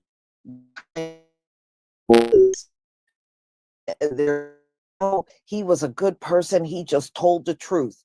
Okay, well then any derogatory thing we say about you, that's the truth too. How about that? That's the truth too. Anything we say about you, that's the truth too. No, you'll have a fit and try to retaliate. And as for all are getting fired, all I see is a big lawsuit coming for all of y'all that are doing this, because you know, no matter what you may feel or say, the First Amendment still exists. If it existed for Charlie Kirk, it exists for the people that spoke against him in death. It exists for them too. That's all I'm saying. I see a lot of lawsuits coming. You may have gotten them fired, but getting them fired over Charlie, they really got a strong case. They really do. And y'all still got this attitude, everybody's going to respect him no matter what. Actually, they're going to resent him more because of what you're doing. And this whole thing is going to eventually implode in your face. For real. For real. And I would not be surprised if we start hearing about the first few lawsuits in the next couple of weeks of the people that lost their jobs for just expressing themselves online. And I did see that young woman, she was on a college campus and they had her arrested for getting in Charlie Kirk's supporter's face and talking about him being dead. They had this woman arrested, y'all. I said, you can't arrest nobody for that reason. That's why I'm saying the lawsuits are coming. Is y'all gonna have to shell out a lot of money. Trust me on this one. You're gonna be shelling out a lot of money to people for what you're doing. No, nobody should be fired over having opinions about somebody. You know, like I said, it's normal for people. Some will like you and some will not like you. That's life. That's real life. You know, and instead of focusing on people in the way they're talking about Charlie, y'all need to do something about your community. Okay, that's what you need to do, because that problem is there. And I see Donald Trump and JD Vance and all them are still trying to focus on the left. It was not the left. It was somebody that was MAGA that did it. And you know, they are having a hard time with that one. Ooh, they're having a hard time with it. It is even said, I even read an article today from 2 different sources that said Donald Trump wants to make being on the left a domestic terrorist. How the hell can you make somebody that's on the left politically a terrorist? And actually, Donald Trump, the group you're in, there's more terrorists in that group. I don't know what you're talking about. And the fact that you had to pardon hundreds of people for January 6th, we already know where the criminals are. So this is where it stands. So he's charged, and people are debating back and forth, of course, online. And there's a lot of people that don't agree with the death penalty part. And it doesn't, you know, just because he's being charged with it, it doesn't necessarily mean that's going to happen. Look at Peyton Gendron. They gave him life without parole, you know, and the same thing can ultimately happen for this dude too. I mean, who's to say he's really going to be getting the death penalty? But one thing I still notice, y'all, they are not coming out strong making videos against Tyler Robinson. You talk about on code. They may not like what he did. They may hate what he did, but they're sure staying on code. That's for sure.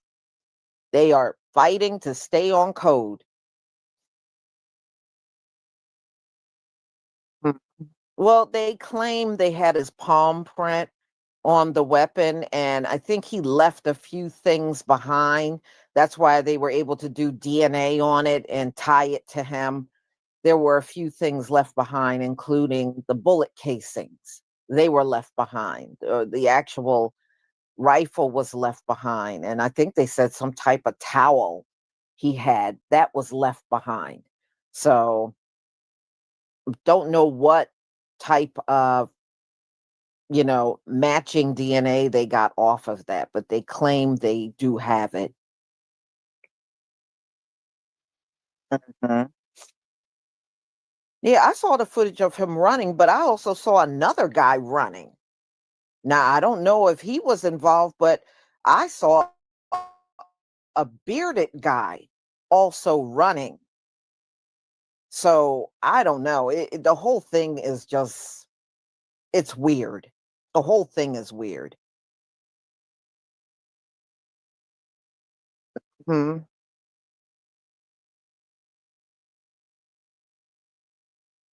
No. See, Christopher Clipper, it's different when it's us. Because I want you to think about it.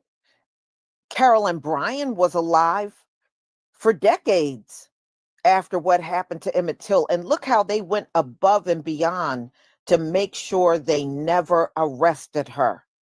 See, when it comes down to us, they will go beyond to make sure we get no justice whatsoever. But you can best believe they're going to make sure Charlie gets his day in court. They're going to make sure somebody pays for him not being here. But when it comes down to us, we got many situations with these cops walking and George Zimmerman,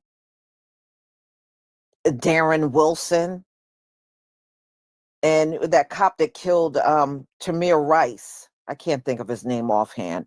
Well, anyway, the bottom line is they don't care if people walk when it comes down to us. But you could best believe if this dude is the only one they can get their hands on, oh, they gonna charge him. Oh, somebody's gonna pay when something happens to one of them. Yeah, the injustice up in here is just unbelievable.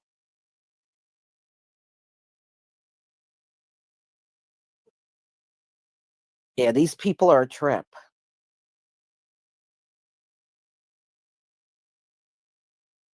Mm-hmm. Oh, Timothy Loman. Thank you, Miss Ebiel.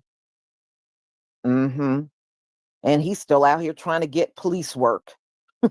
Maybe he can join ICE. You know, he can join ICE. They're desperate for people.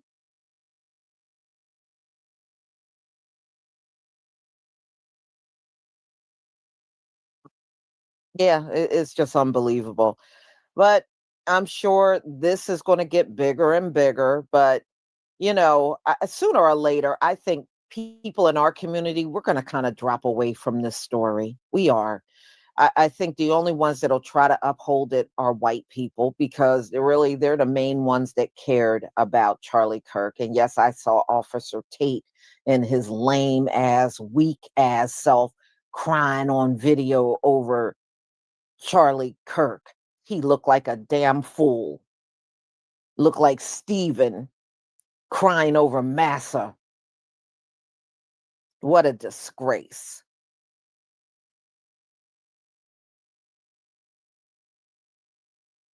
Hmm.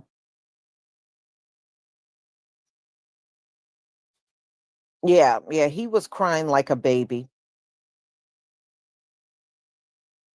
And then I also heard about Umar trying to chastise us for over, not mourning Charlie Kirk. And Umar need to go sit down. If anything, he need to be arrested for fraud for all the money he took. And is that school auctioned off yet? I didn't even follow up on it. Does anybody know if his school was auctioned off? Because I know, he was claiming it was getting auctioned off, and he collected over $1 million. He needs to be put away for fraud and need to go somewhere and shut up.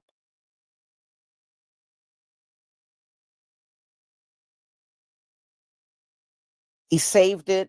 Okay, Abuji Barbie, thank you for that update. Talking about his bank account is frozen. I'm like, please. I didn't donate to him, but I know a lot of people that did. I know a few people that did, but I heard about him in that school. I just never did. But then again, I never was his subscriber at all. I mean, I saw him not long when I first came on YouTube. He already had his channel and everything, but I never subscribed to him. The only time I would watch a video of his, if it was something going on, then I might watch something of his. If nothing was going on any given day, I just didn't watch him like that.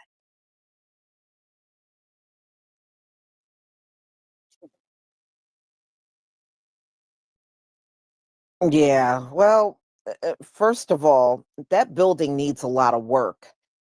You need more than some floors and paint on the wall. It needs a lot of work just from eyeballing it. Yeah, those schools are old, and the plumbing and everything in them are old.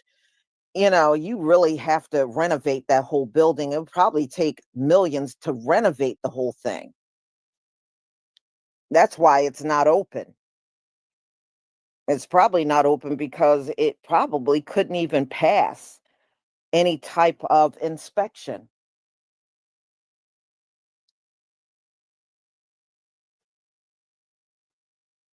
Hmm. Yeah, well, $500 dinner date. What, women paying him $500 to go on a date with him? Is he insane? Is he for real? Is that true? $500 to go on a date with him? Oh, hell no.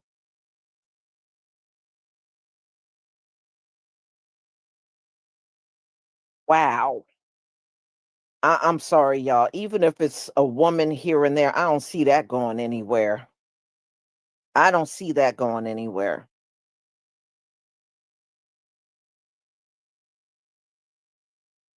It's true. Wow, they can have it.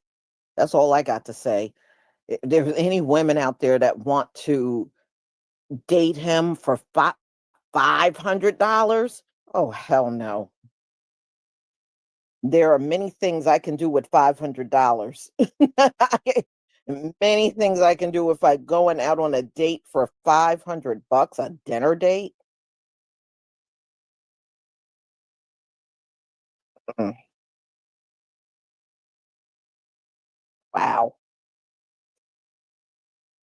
All right, y'all, I'm going to go ahead and conclude. I got another one coming at 8:45, and it's on the low birth rate. And I didn't realize they did a story on it again back in August. So I'm just kind of getting caught up on that. So that will be at 8:45. I hope to see you there. And thank you for coming. Shalom, family.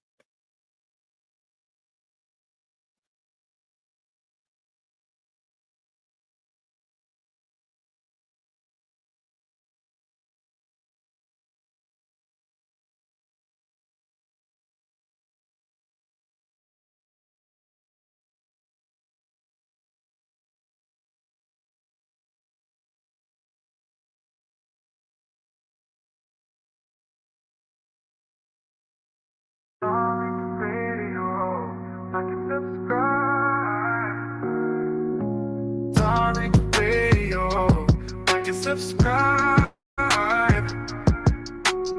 Darling Radio, like and subscribe. All right, let me get some more people in here. Let's get Peter. Let's get Peter in. Mr. Peter, hop on in, Peter. What's up, Pete? Sure, man. I want to address the last point that you made. You're saying most of the shootings that are happening are of gang members against other gang members in some of these blue cities. Yeah, if there's gang members or some kind of urban shooting, it's like it's street shit. And you might have people who catch strays here and there, but generally it's some street business between two crews or two underworld entities, right? Okay, and the people that catch the strays, like that's not a concern. Yeah, that's a concern. Of course, it's a concern. Okay, do you think it's a lot of people that are catching strays? I don't know. I don't know how many people are catching strays, but yeah, some people do catch strays, unfortunately. Okay, is that a legitimate concern that should be addressed? It should be addressed. And it should be addressed because we have to get resources as Black people. That's the problem. We have so-called law enforcement who don't do shit to enforce the law or help anybody. They don't help the community when we help in Black areas, especially Black areas that has had the economic wherewithal drained from them. They don't get no police services. So people, unfortunately, have to fend for themselves. They have to, if there's a thief or a burglar out there, because thieves and burglars exist, if you go out here and shoot the thief burglar, now you've committed Black on Black crime. Now you go to jail. And you did it because law enforcement wasn't there to help you. They just kind of let shit go within certain urban areas. They don't really protect people. When people do try to call 911 to get some kind of help, they don't really come through and they don't really do anything. They just kind of sit back and allow everything to fall apart and swoop down and then incarcerate everybody.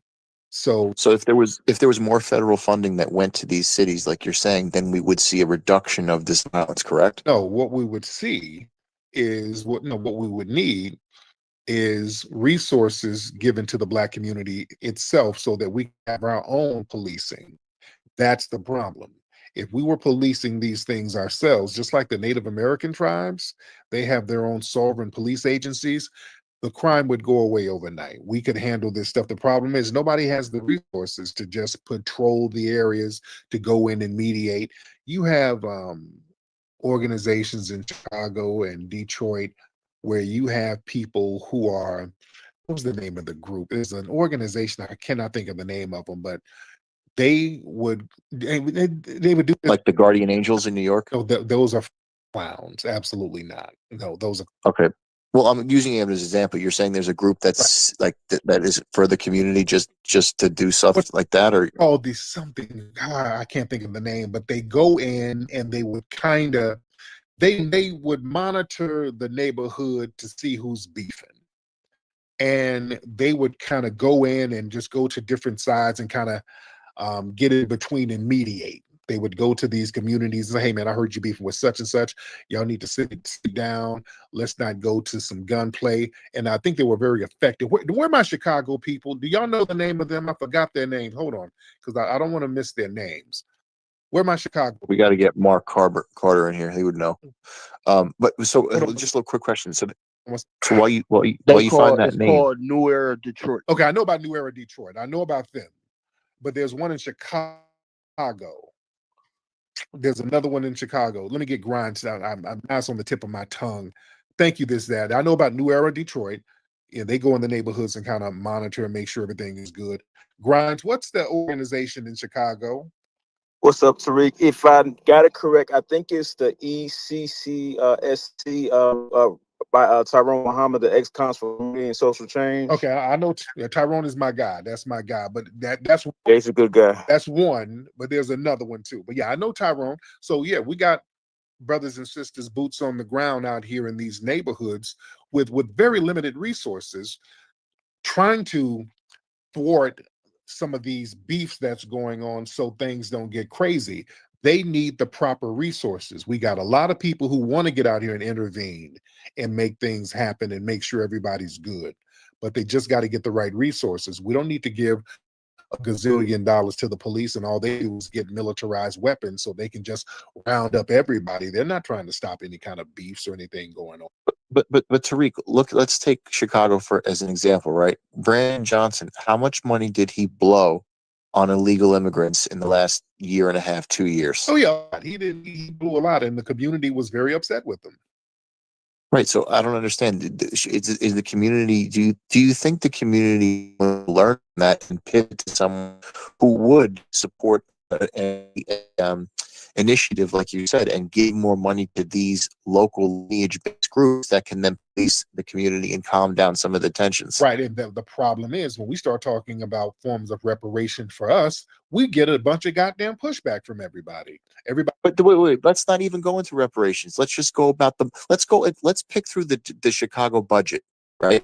And let's see where all that money is going and being spent. Bro, Why not take that money the same thing in New York City?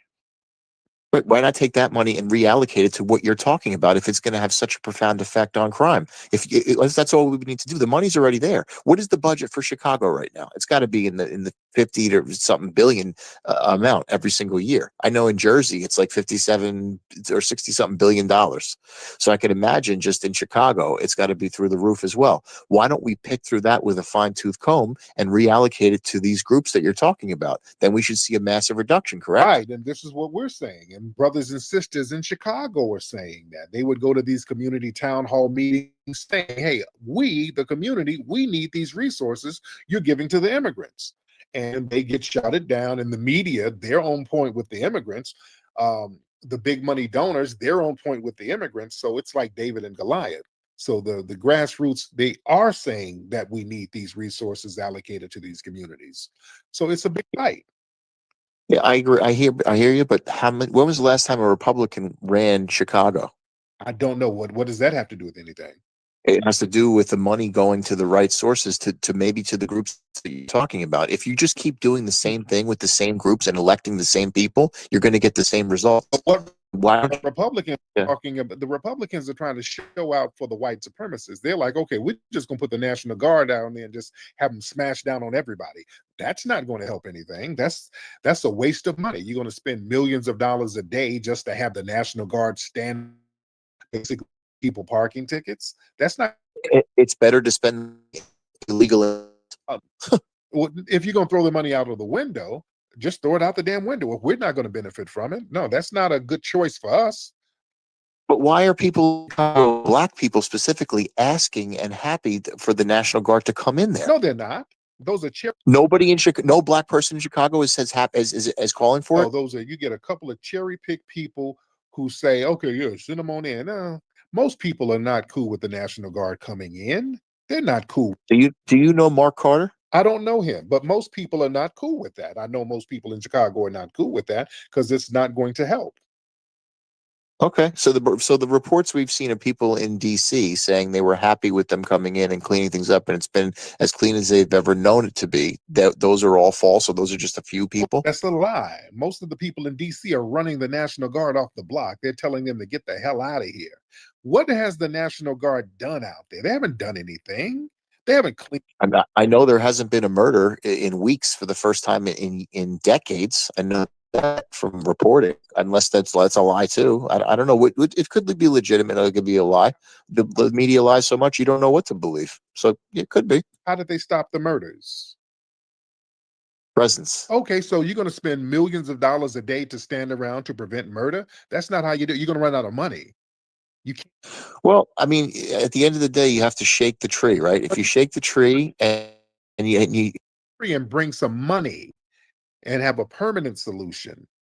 Let me tell you something. When people try to subjugate, because that's subjugation, that's not you stopping murder. You can stop murder by putting in the right resources so that people can have ways and take the drugs out of the community that they put in and take the guns out that they put in and then give proper employment. That's what you do. The same thing they did for the white criminals in the 1930s. Your community in the 1930s, sir, I'm not being disparaging, but your community during the Great Depression, there was a major crime wave with white people. They were running around robbing everything. You're familiar with this, John Dillinger, Bonnie and Clyde, Machine Gun Kelly, Pretty Boy Floyd. You guys have basically deified all of these degenerates. John Dillinger, all of these people, they were around at the same time. All of these people were doing all of these crimes in the 1930s, right during the Great Depression. And these were just the ones who were known. So what the government did, they started putting programs together, like the Empire State Building, the Golden State Bridge, and putting these big projects together so that people could go to work.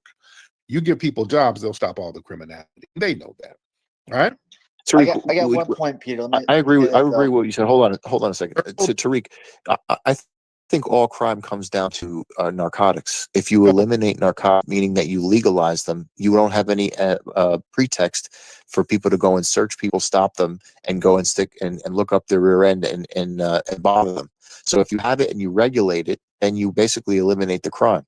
Because people will be able to go and get it the same way they go get a beer. They can get whatever they want. You eliminate the cartels having a money source, then you could focus on real crime like murders, rapes, strong arm robberies, things that are related to drug activity in many ways, shapes, and form.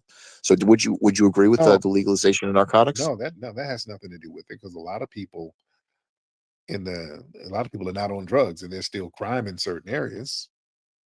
It's not about being on drugs. It's about the money that is generated from narcotics remaining illegal. Prohibition makes the market.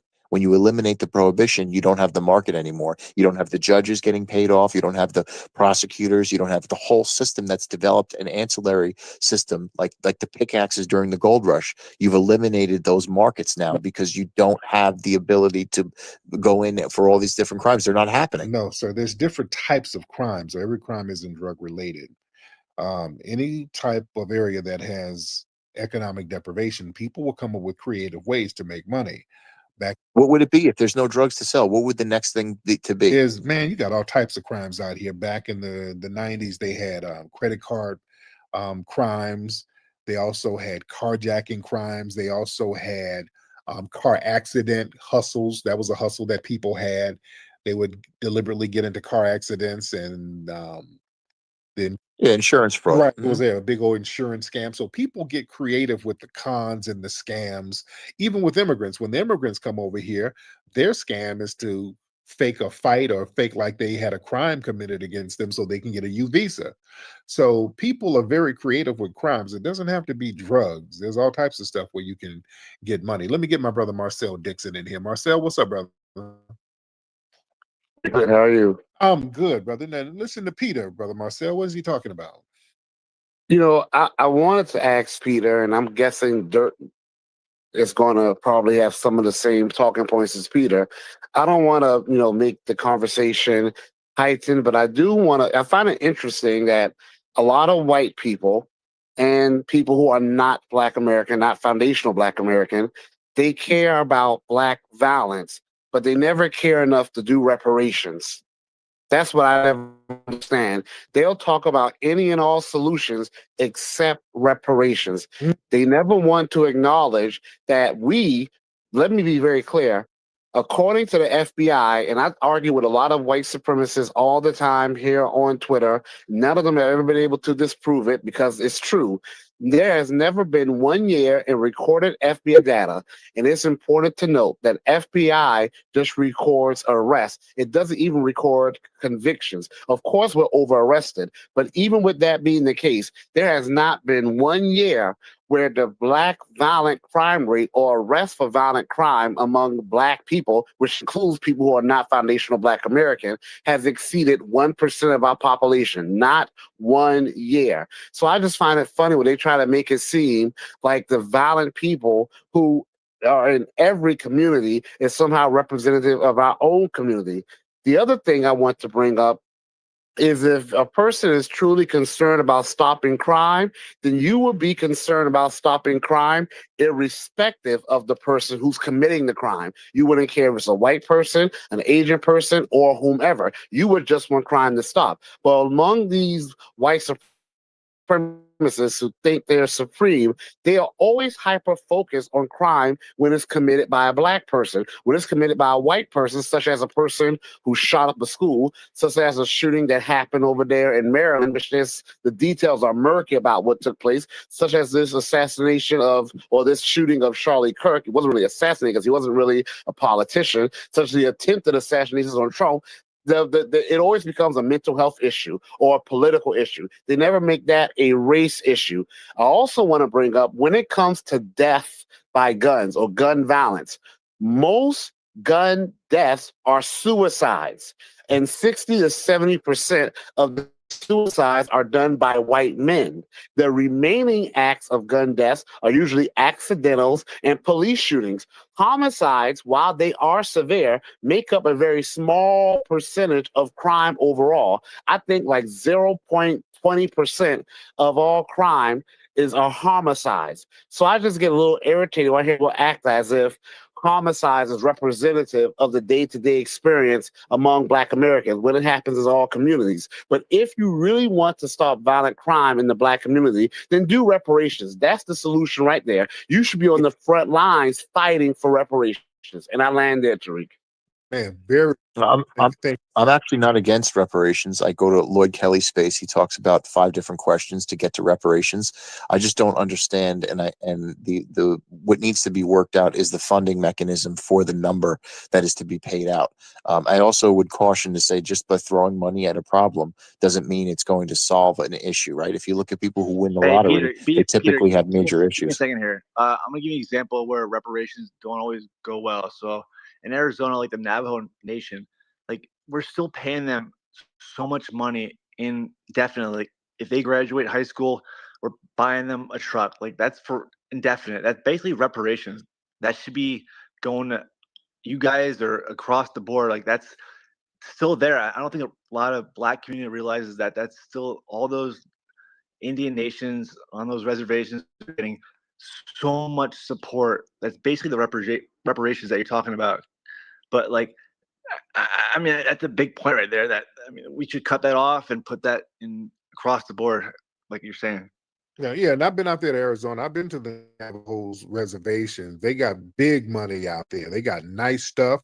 They got their own hospitals, their own police force, all that, just acres and acres and acres of land. Oh yeah, give me some of that. That's what I'm talking. But Tariq, why do you think they have such a high incidence of drug and alcohol addiction? Some of them do, but a lot of them don't. And I've been around them. Everybody ain't drunk and high. They got some. You understand? Yeah, I didn't say everybody, but I mean, there's a higher level than other groups. No, sir, you got higher levels of crack and meth and fentanyl in the white community, but you have a lot of white people who ain't on that. So that's just going to happen in any group. Nobody's going to be completely drug-free and completely crime-free. Doesn't. All right, I'm not saying that. I'm saying if the levels are, say, like above 50% for the whole group, then if you compare that to groups why, if they have all this abundance, are so many of them on drugs and alcohol? We don't know what kind of personal thing people have going on. Same thing with white people. If you got all of this privilege, you've never had any laws against you, you've had the red carpet rolled out for you, why are so many of you running around here meth the hell out and fentanyled out all the time? So I would have to look at the data and the numbers. If it is above 50% for that group and they have all this money because of the reparations paid out because of the land being stolen back in the day, wouldn't wouldn't it go to reason to say that they shouldn't be in such a state where they're having all of these substance abuse issues? yeah, but that everybody's not going to be drug free. There's going to be a balance. For every Native American who's somewhere drunk and high, there's somebody running a damn casino, bringing in the Gladys Knight and some other acts at that damn casino. I done been to them casinos. They ain't suffering. They got it popping. So there's a balance out there. Yeah, give me that. Okay. I'll deal with a couple of crackheads if I can get some of them casinos. All right. We'll do. All right. Maybe it'll happen soon. Right. I hear you. There you go. All right. Well, thank you so much, Peter. Good talking to you, Tariq. Yeah, let me tell you something, man. Reparations would do great. Yeah, we can get a lot of stuff cleaned up with reparations. Reparations, man, that'll give us economic stability. And when you have economic stability, that reduces desperation. Most crime in disadvantaged communities is tied to poverty and lack of opportunity, not just drugs. Reparations, that'll give foundational Black Americans the financial resources to break the cycle of desperation that leads to theft and hustling and survival-driven crime. Most of the crime is survival-driven. It's like, damn, I can't get ahead. I got to eat. I got to do something. I got to pay rent. I got to do something. It's a desperation thing. And that's by design. The white supremacists designed that desperation. And then we get reparations. We can then invest in education and youth programs. We could fund better schools, get mentorship programs, get more youth centers. That to keep young people involved, engaged, motivated, so they won't be on some gang shit. And we would have resources to get a pocket of law enforcement so the feds won't be sending ops to undermine shit. We got to be real. When we do get some kind of stability, the FBI and undercover cops start sending people in to thwart shit. Can we be real? Go look up Dothard Perry. I always talk about him. He was an FBI informant who the FBI sent down to Watts at the Watts Writers Workshop, which was a community center to help the community. They sent him down there to burn it down. They do little shit like no other group is sabotaged by the government itself. Look at what they did to my brother Nipsey. They were sabotaging Nipsey all along when he had the Marathon store. He was on all types of watch lists. They were putting gang injunctions on the building. And then somebody mysteriously jump up and off him in broad daylight, and then they can't find him for days. You know? So we got to be in the hill. And us at the Hidden History Museum, they didn't send so many feds down there. They didn't send feds and undercovers with cameras instigating shit. You got suspected ops filing frivolous lawsuits against the museum. We have to deal with that type of shit. Other groups don't have to deal with that. You don't have the government sending in operatives trying to undermine their institutions when they do try to get some stability. So this is why we need resources so that we can start getting in the pockets of some of the right politicians and people in law enforcement too. And also, when you get reparations, man, you start being a homeowner. Homeowner brings neighborhood stability. Crime rates, family, a lot of folks don't realize crime rates are much lower in areas where there's high home ownership. You understand? When you own your property, crime is actually lower. When people are living in the projects, living in these areas where you're renting, basically, you don't own it, and there's a landlord who owns it and they live a gazillion miles away. Some of them don't even live in the state. there's not going to be the same type of economic stability. The homeowners, they usually stay in one place and they're financially invested in their neighborhood. Renters, they turn. You understand? So less likely to build roots there. You a weaker community tie than somebody who lives in a home. Because people always getting thrown out and evicted. They're always moving. They'll lose their Section 8. So people are just kind of coming and going in places where people rent. You understand? And then there's neglected properties there. The landlords who don't live in those communities, they neglect the property. They don't clean up the buildings. The building is all decayed, and then the people in the community, they get blamed for the decay of the building. No, the landlord ain't fixing the shit. It's the people, they're not fixing it. It's not their building. They just renting. So yeah, it might be raggedy outside with no paint and all that shit came Black people. No, it's that white landlord who live in the suburbs who ain't painting it. And they don't have the money to go out there and do all that to the building. You know what I'm saying? Just little stuff like that we have to understand. You know, and even in rent heavy areas, you got more people who are facing financial instability and they move frequently. So there's an impermanence there. And places where people are just bouncing and they're not really rooted there. They don't have too many community ties like that. Yeah, crime is going to be a little higher. So we got to understand the whole game here. Let me get Professor Alon in the building. Professor Alon, hop on in. Professor? Oh, hey, what's going on, Tariq? What's going on, family? I'm gonna be real quick. You mentioned Darthar Perry. I was watching him with my students the other day, and Darthar said something real interesting. He said when he was took the operation to burn down Black buildings and Black businesses, he was explicitly told to burn them down in a way that made it look like somebody from the hood did it. Oh, wow. Oh, wow. Yeah, man. Because somebody asked him the interviewer asked him a question like, since you're working with government agency, you use sophisticated equipment, right? He said, no, that would be too obvious. He said they trained me to use a balloon to make it look like somebody from the hood got angry and burned it down. Last thing I wanted to say is, with respect to crime, the gentleman, I'm so sick of people talking about crime. They don't know what they're talking about. When I was in law school, I went part-time to law school. There was a real brilliant Ivy League attorney there that would always say it's good to know the law, but it's better to know the judge. What he was saying is judges decide on what crime is. District attorneys and judges decide on what crime is. So they pick and choose. And it was a really famous judge. I'm not going to say his name, but a famous judge in Birmingham, Alabama, that used to get Black kids in and white kids. And the white kids would have DUIs and the Black kids maybe have a little weed in their pocket. And he would throw the Black kids in jail, and he would say that the white kids had a substance abuse problem. Yes, sir. Man, that's a good thing, man. Thank you so much, man. Yeah. They use different terms for people. I was in the county one time, and a brother was telling me about his charge. He was Professor Allen just reminded me of something. I remember being in the county years ago, and the brother was talking about they were in court. He was in court with a white defendant, and they went before the judge, and they basically had the same charge, but it was worded different.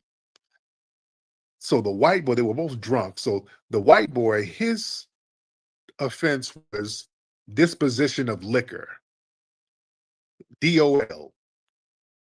And the Black man, his charge was drinking in public. That was his charge. So he got a heavier fine and a heavier sentence.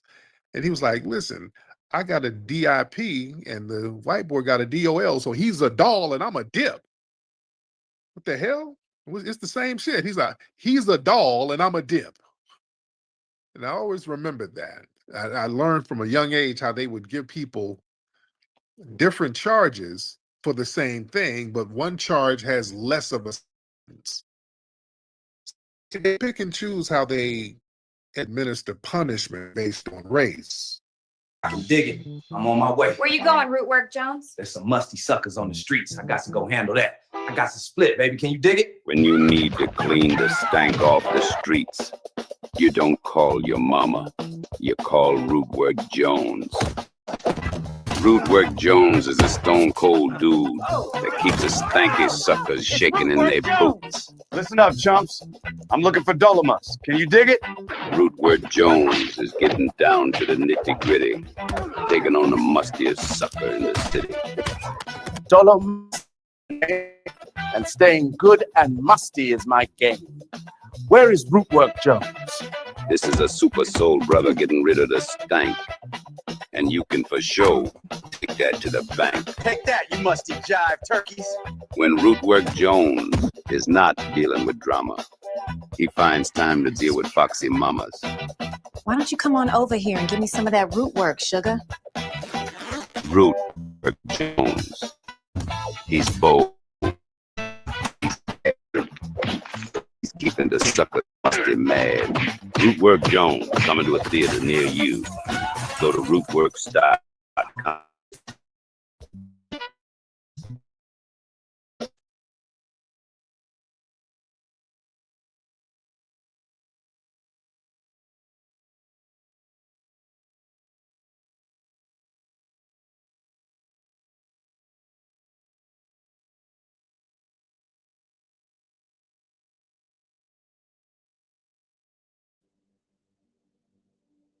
This is an ancient alien object that is rapidly approaching our sun. And for the past month, all of the Earth's most powerful telescopes have been pointed at this one strange light in the sky. They have been looking for answers, but what they saw has only raised more questions. Now time is running out. Soon the object will disappear from our view, hidden behind the bright light of our sun, which leaves us with a mystery to solve. What is this thing? Officially, it's known as 3I Atlas, meaning third interstellar object, meaning it comes from away, from one of those little stars that you see in the night sky. We're not sure which one exactly, but we are pretty sure that 3I Atlas comes from a very old place in our Milky Way galaxy, from a distant solar system that could be twice the age of our own sun. And this is only the third time that we've been able to spot one of these interstellar visitors. The first was called Oumuamua, this crazy cigar-shaped rock that came tumbling into our solar system in 2017. We still don't really know what this thing was, but we know it was weird, and it's already looking like 3I Atlas could be even weirder. Then there was 2I Borisov, which has become the underappreciated middle child of the bunch, and that's because it was decidedly less weird. Borisov looked like a comet, it acted like a comet, and that's almost certainly what it was. But a comet that came here from another star, which is still pretty cool. But 3I Atlas has quickly become our best opportunity yet to study a genuinely strange alien object. And this is one of those situations where the more we learn, the weirder it gets. Officially, the object was spotted for the first time on July 1st, 2025 by the Asteroid Terrestrial Impact Last Alert System, or ATLAS, hence the name. At that time, it was in between the orbits of Jupiter and Mars, but still much closer to Jupiter. Although, since then, we've learned that 3I Atlas was actually seen for the first time on May 7th, 2025 by the Transiting Exoplanet Survey Satellite, also known as TESS, which was busy looking for distant alien planets, so it didn't notice our new visitor at the time. But when that first image of 3I Atlas was taken, the object was still traveling in between Saturn and Jupiter. That also helps to give us an idea of just how fast this object is moving. When NASA launched the Voyager probes on a direct course for Jupiter, it took between 18 and 23 months to reach the planet's orbit. We know that 3I Atlas was near Jupiter in May, it's now passing by Mars in September, and will reach the Sun for its closest approach on October 29th. Then it will be back out at the orbit of Jupiter again by next spring. That's how we know for sure this is an interstellar object. It's traveling way too fast to be caught by the gravity of the sun, which is known as a hyperbolic trajectory. Now, what's interesting about the observation made by TESS is that even when 3I Atlas was out beyond the orbit of Jupiter, it was already looking very bright. And then it got much brighter over the 3-week period that TESS was able to see it. That is a little weird, or it's weird compared to the comets that we are used to seeing. Typically, those comets are big chunks of frozen water that get mixed up with various rocks and dust and gas and stuff out at the edge of the solar system. And then as that chunk of ice starts to get closer to the sun, it warms up and begins to melt. Now, in the vacuum of space, this process is technically known as sublimation because it's impossible for liquid to exist in a vacuum. So the ice transitions directly into gas. And that's what makes the big, bright, fuzzy halo around the comet, technically known as the coma. And this is important because our typical water ice comets will not get warm enough to sublimate and develop their coma until they pass through the orbit of Jupiter and start approaching the asteroid belt. But when TESS first saw 3I Atlas on May 7th, the object was still way out on the other side of Jupiter. And yet it was already super bright and getting brighter every day, indicating that sublimation had already begun. And based on this conversation, we know that if 3I Atlas is a comet, then it's much different from any comet than we've seen before. It's even wildly different from Oumuamua, which was infamous for showing no visible signs of sublimation at all. No coma. They're like opposites.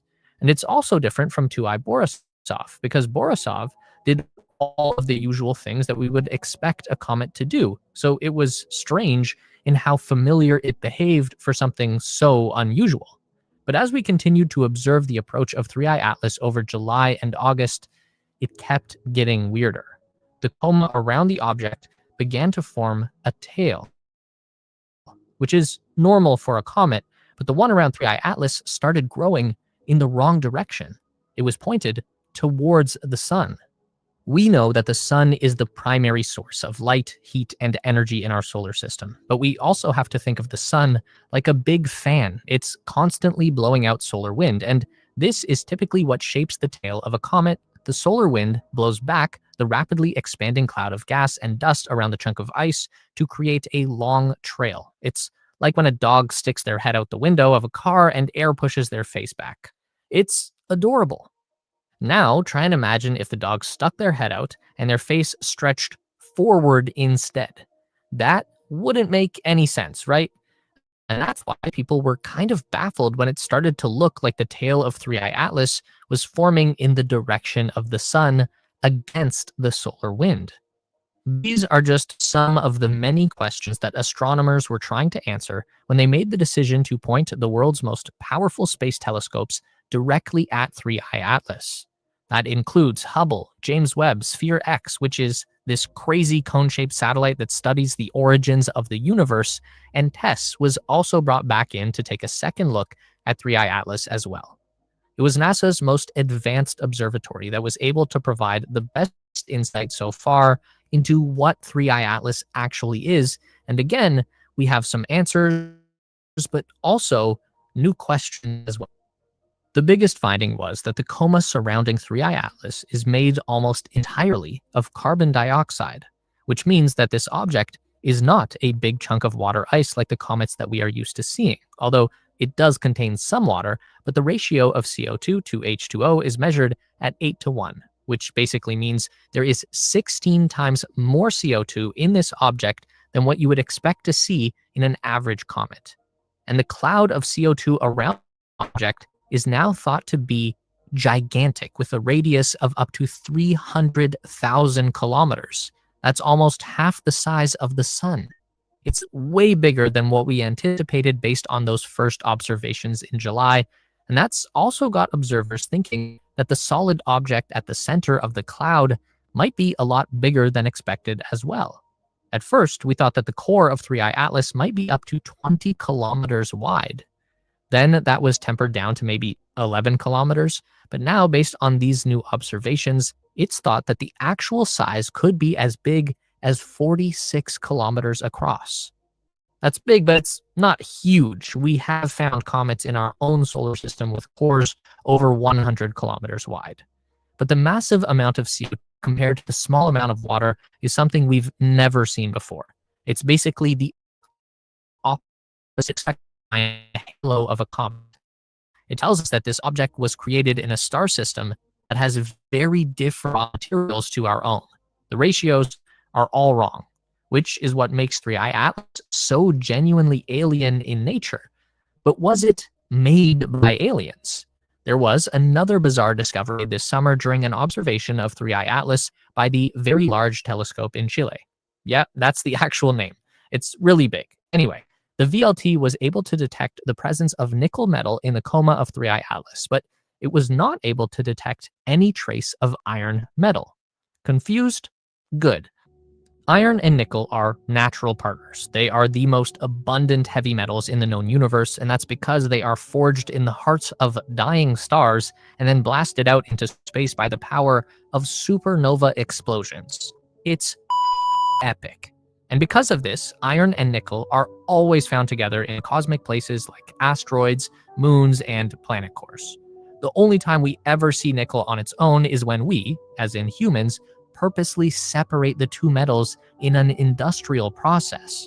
So, how did nickel find its way into a comet without bringing along any iron with it?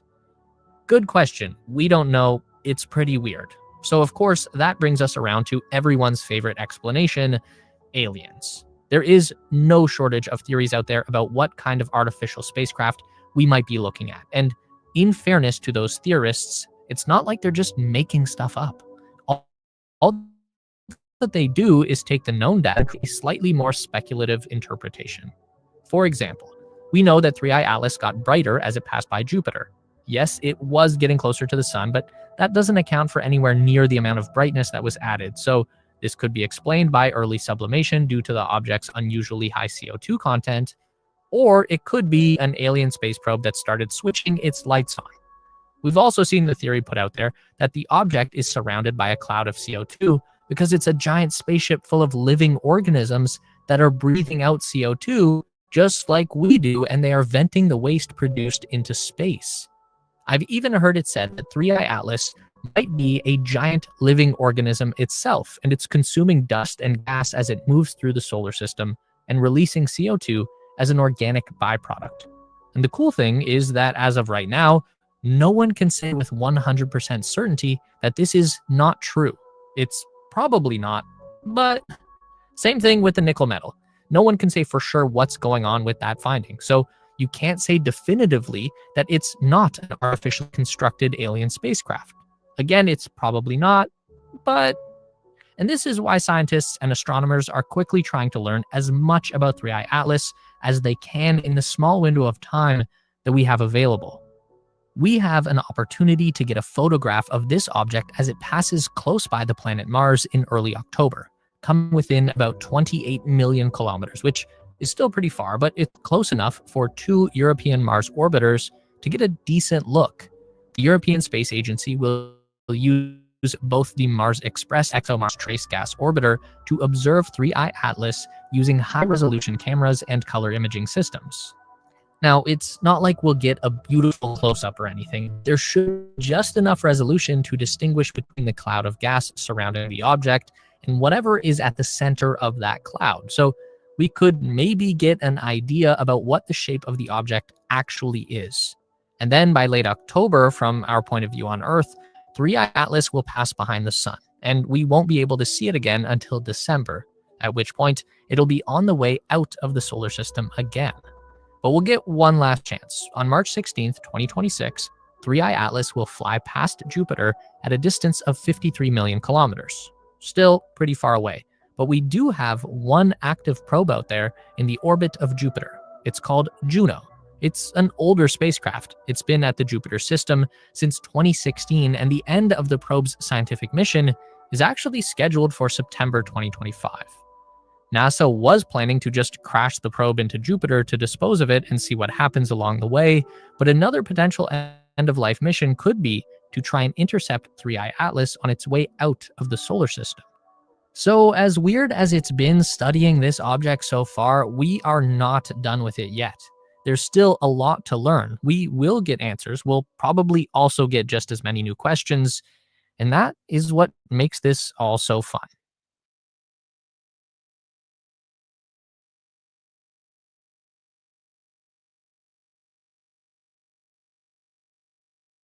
Yeah, so Atlas is coming, y'all.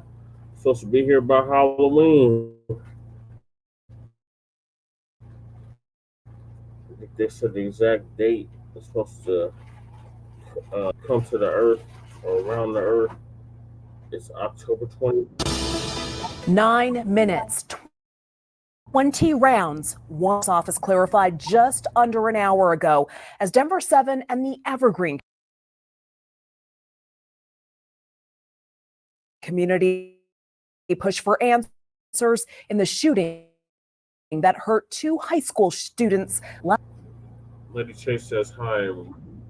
Order. And I'm Micah Smith. We wanted to let you know we will not be naming the shooter or showing his picture moving forward out of respect for the victim continues. And tonight, our Allie Jenner-John speaks with the Anti-Defamation League for the first time. Allie, they say they flagged concerning activity on the shooter's account months ago. Yeah, and I asked them what stuck out to them about this 16-year-old shooter. I'm told that he was on online spaces showing excitement around previous school shooters to glorify violence and extremism, which is in line with what we've been hearing from the Jefferson County Sheriff's Office. They've told us the shooter was radicalized. I asked Orrin Siegel, he's the Senior Vice President of Counter Extremism and Intelligence at the Anti-Defamation League, what platforms they found the student on. He did not get specific, just telling me established ones and niche ones. Siegel also tells me this tragedy is not isolated, explaining a handful of shooters, even in the last 9 months, engaged in the same, quote, toxic online spaces. But the bottom line is this shooter, like others before him, operate an ecosystem online that makes use of multiple different platforms and that includes a lot of people who are interested in encouraging violence, motivating violence, and spreading hate. And the reality is you never know how people are going to respond to that. And Micah, you mentioned that ADL is the organization that flagged the shooter's online profiles to the FBI. We also know the FBI had been investigating this shooter for months leading up to last week when that shooting happened here at Evergreen High School. Coming up, I did speak to a former FBI intelligence analyst. She talks a little bit about maybe what happened and taking more steps. And a lot of community members want to know why, and they want to know if anything at all could have been done to stop this. Allie, we're looking forward to your report at 6. There are no classes at Evergreen for the rest of this week as leaders work on a safety plan to return to learning. The school hosted listening sessions with student leaders and staff today to discuss next steps. Tomorrow, a survey will go out to all students so they can make their voices heard, with hopes to share a full return to school plan by Sunday. We told you yesterday how school leaders promised to increase security, including a full-time school resource officer. We know a lot of families have concerns over school safety, and tonight Douglas County Schools is hoping to address some of those fears. In just a few minutes, the school district is holding a school safety and security forum at the DCSD Legacy campus. Families will hear directly from district leaders and law enforcement on the steps being taken to keep students safe. Denver 7 is there listening in, and we'll bring you the very latest tonight at 10.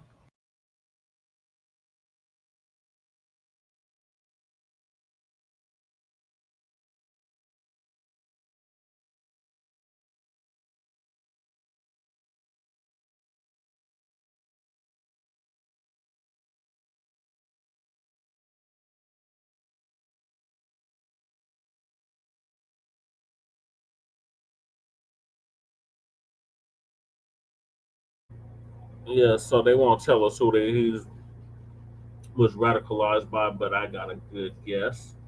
The Daily Stormer, Stormfront, Reddit, 4chan. What is Gruber? He was probably on Gruber with Nick Fuentes. What else? Groiper. Thank you, Lady Che. Groiper. What else? 4chan. One of those white supremacist networks. He was on. There's probably a game or two.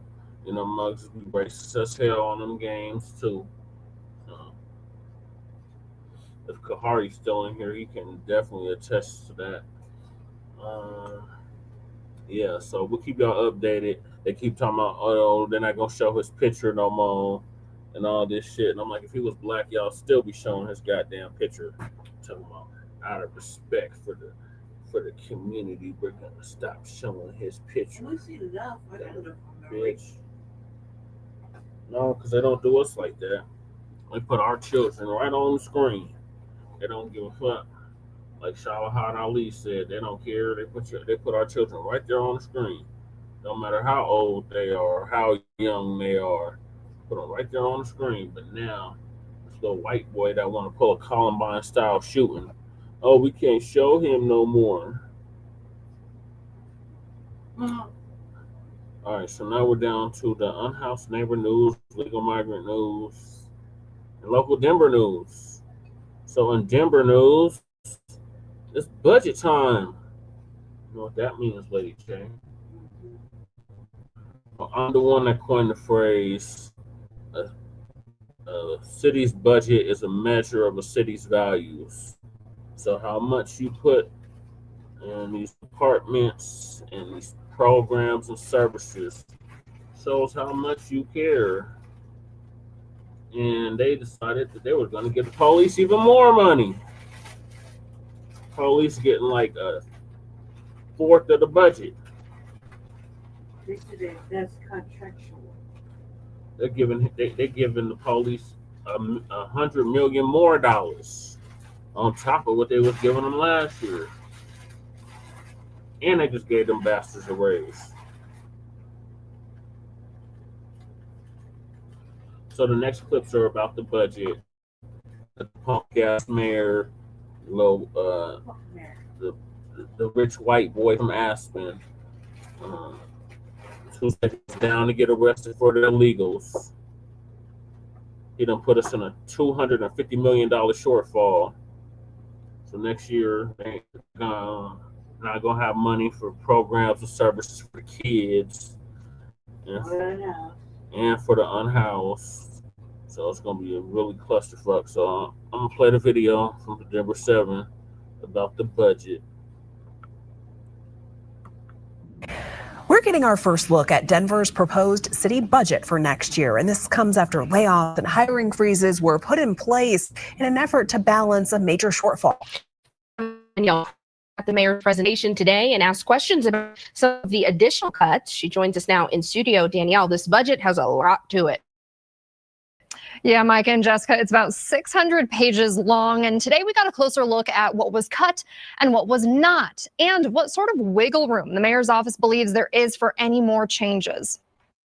Denver 7 has closely been tracking efforts to balance Denver's budget. After cuts, layoffs, and furloughs, Mayor Mike Johnston revealed his proposed 2026 budget. We have worked to now close a $200 million budget gap across the city, and doing that all while protecting core city services. So let's break it down. There was $118 million in personnel savings through staff reductions, $77 million saved in services and supply adjustments, and $5.7 million in new revenue ideas, including adding more photo radar enforcement through the police department. People ask, okay, well, is the budget crisis in part a function of increased spending on migrants and homelessness? The mayor pointed to this graph to answer that question. On the far left is how much was budgeted for homelessness and migrant response in 2023, nearly $74 million. On the right is how much will be budgeted for next year, $66 million. We will next year in this budget spend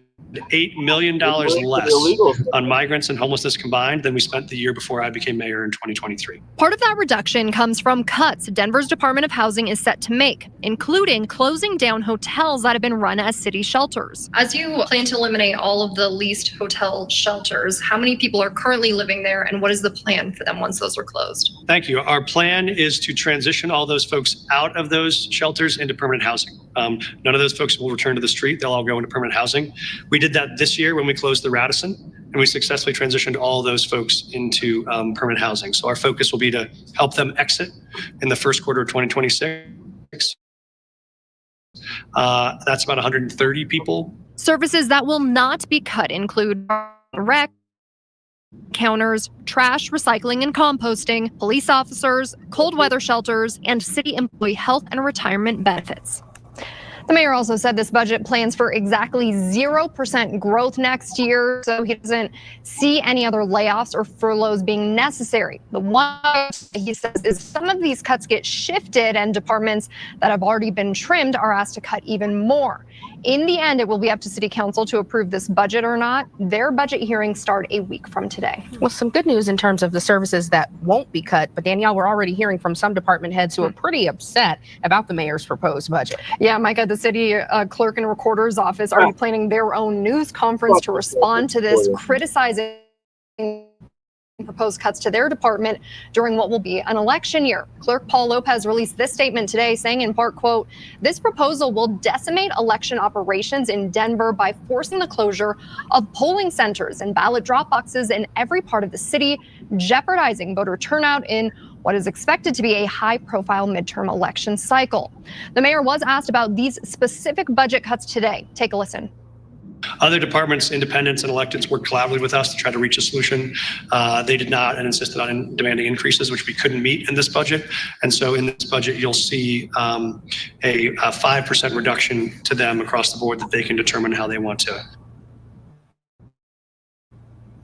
According to the budget, the majority of those cuts to the clerk and recorder's office would come from cutting $734,000 across all of their divisions, plus eliminating one vacant position. Of course, we'll be checking in with the clerk and recorder's office tomorrow, and we'll be sure to keep you updated. It'll be interesting to see what City Council has to say next week. Danielle, thank you for that reporting. Let's see what we have to say next week.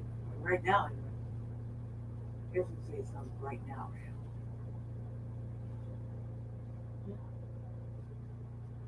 More videos. Huh? I have more videos. Where else is it right now, though? All right, go ahead, let's say what it does. That's pretty like how do I think you? Happening today, the mayor is going to announce his budget. Number of voter turnout. You know what I mean? Mm. He's like foreseeing the future as high voter turnout situation. Where given the last couple of histories, the low voter turnout. He's only saying that because it's the midterms. That's the only reason. Yeah, but that's not a guarantee. Considering all the shit that they want to do and all the shit they've been doing, it'll mean that people are actually going to turn out this year. Next year, not this year. You know what I mean, though? He's talking about next year. Right, cuz you know what I'm saying, though. Well, here's the thing, Lady Che. Just yes or no? No, because what you're saying doesn't make any sense. Why The does low, it make sense? the low voter turnout is on odd years. No, it doesn't make any sense. On You mean to tell me you're actually going to vote this year? next year, Lady Che. Whatever the fuck the ballot Next was. year. Whatever, Jesse. You're actually going to vote? Yes. No. For Oh, what? every election. What do you mean for what? For what? Just have a ballot. The For school what board. tangible? The school board. There's, What tangible? they're not offering us nothing. Then why would you? I'm the only one that follows the rules who are saying. Are you listening to what I'm saying? No. Are you This listening to what election you say every this year is an odd year. You don't They're listen to talking anything you about say for at all. 2026, Lady Che. They're not talking about for 2025. I don't know what's They're up talking with about that. for But we're not in the 2026. matrix anywhere, family, and I sure as fuck didn't slip into no bail. So I'm pretty sure I'm saying this Clearly right. you did. No, Because you're we're not stuck supposed to on vote this for year. for The intent. budget is for next year, not this It doesn't year. matter what it is for. Oh my You mean to tell me God. you're actually gonna vote for that fuck? Vote for what? For anything. There's nothing to vote on. You can vote every Monday and you say no, right? Lady Che, there's initiatives. There's ballot initiatives to vote on. You don't have to vote for candidates. Hey, There's don't you stuff vote to every vote Monday for. when you go to city council? That's not. I voice my opinion every Monday. That's not the same thing. Sure it is. No, it's not. Yes, it is. No, it's not, ladies. Sure it is. It's not. You shouldn't look at it That's like not that. the same thing. I look at it like it's a fucking opinion. They want my opinion about something. They don't really care what I think or want. Right? You dig, right? Yeah, the reparations ain't on the ballot. You're voting regardless. You're not. I don't know what. Anyway, go ahead. I'm gonna get a I ballot. heard my answer. I'm gonna get a ballot for 2025. I heard the Because answer. I'm gonna get a ballot for 2026, and I'm gonna get a ballot for 2027. I'm running, so I'm voting for me. The last election cycles, I was running for office. I voted for me. So what do you mean? What tangibles? If I'm on the fucking ballot, there's goddamn tangibles there. I don't understand what the argument is about. You just want to be this argumentative for 2026, and a lot of people are going to be watching this closely. Absolutely. We know that Denver's budget was already on track to be $200 million short for next year. Fox 31's Carly Moore joins us live with the details. A lot of talk about this leading up to this point, Carly. Yeah, for sure. It's definitely been a hot topic. Kirk, Andrea, good morning. And of course, this comes after city layoffs of city employees and after Denver police have been promised raises. So here's what you need to know this morning. Later on today, Mayor Mike Johnston and Denver City Financial Officer will release the proposed 2026 budget for the city and county of Denver. All this amid layoffs of city staff. That announcement came down a while back. We've been covering it from the start. More than 900 positions have been eliminated. Of those, 171 were layoffs. More than 600 were vacant already. 92 positions are expected to be transferred to alternative funding sources. Meanwhile, a deal between the city and Denver Police Protective Association to increase police pay for the next 3 years has some in Denver wishing the money would go elsewhere. Mayor Johnston said public safety is his top priority. An economic expert we spoke to says 70% of the city's general fund was spent on personnel, at least before those layoffs. The announcement will come later on today at 11:45 this morning. So, of course, we'll keep you posted. Now, this is just the proposal of the budget. Still has to be voted on. That process takes a couple months. We'll keep you posted. Live in Denver, Carly Moore, Fox 31. All right, definitely something we'll be tracking very closely. Carly, thank you.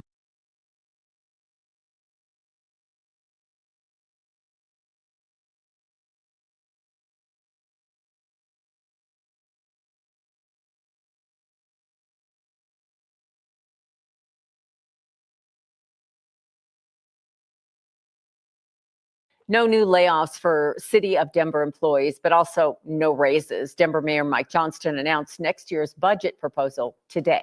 It includes no reduction in police or fire trash service, but it could cost more depending on what city you live in. Our Marshall Zellinger's here. Marshall, the mayor mentioned a way for the city to make $2 million, and I'm sure it's going to make everyone happy. Oh, sure. An estimated $2.2 million in revenue by catching more speeders using photo radar vans, just what everyone wants, probably. That's the biggest area of new money the mayor revealed in his budget today, while saying that city employees will not see a cut in employee benefits, but they also won't see a raise in pay, except for police and fire, who are part of collective bargaining agreements. The mayor announced $200 million in cuts for next year. More than half of the savings is from leaving open jobs vacant and from last month's layoffs. Some new savings come from last week's announcement that the city will close all homeless shelters that are leased and not owned. The city expects to save money sending out property tax statements on postcards instead of letters, and will save almost $1.5 million by reducing the amount it offers in its Black Friday Rec Center membership sale. The budget requires city council approval, and the mayor essentially said that any changes made by council could result in cuts that residents will notice or job losses. In each of these locations, we have cut to the bone without affecting these core services. If there are amendments to the budget that add new cuts to any of these departments, those would directly either cut these core services or require more layoffs. When he talks about amendments to the budget, that's when city council gets involved and could make amendments to the proposal by the mayor. Now, the mayor said there were 29 items that city council requested in the budget ahead of time, and that his budget includes 25 of them. But essentially, the message is clear, Alex, that any changes the mayor is starting to deflect blame. Like, look, if we have these are ways that the public won't necessarily see changes in services. But if council wants to change that and they start to see changes in services, well, blame council, not me. Yeah, well, and it really seems like they were digging deep. I mean, postcards instead of letters, Black Friday sales, they were looking under any crevice trying to reduce the budget. And previously, I know I signed up for the rec center at one point. I think it was 50% off at one time. This was 40% off on Black Friday to use Denver rec centers is now going to 30% off. I can't remember what maybe it was $1 million. I can't remember what the number was that they think the savings is there. But the postcards instead of letters for property taxes, I'm thinking like, why has this not always existed? If it really saved money, right? This just now came to realization, like, man, if there was only a way to save money sending out mail, wait a minute, here it is. In 2025, someone came up with this genius idea.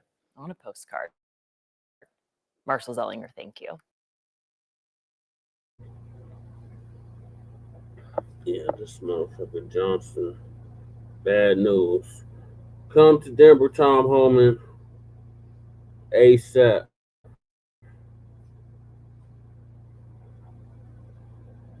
The math ain't mathing.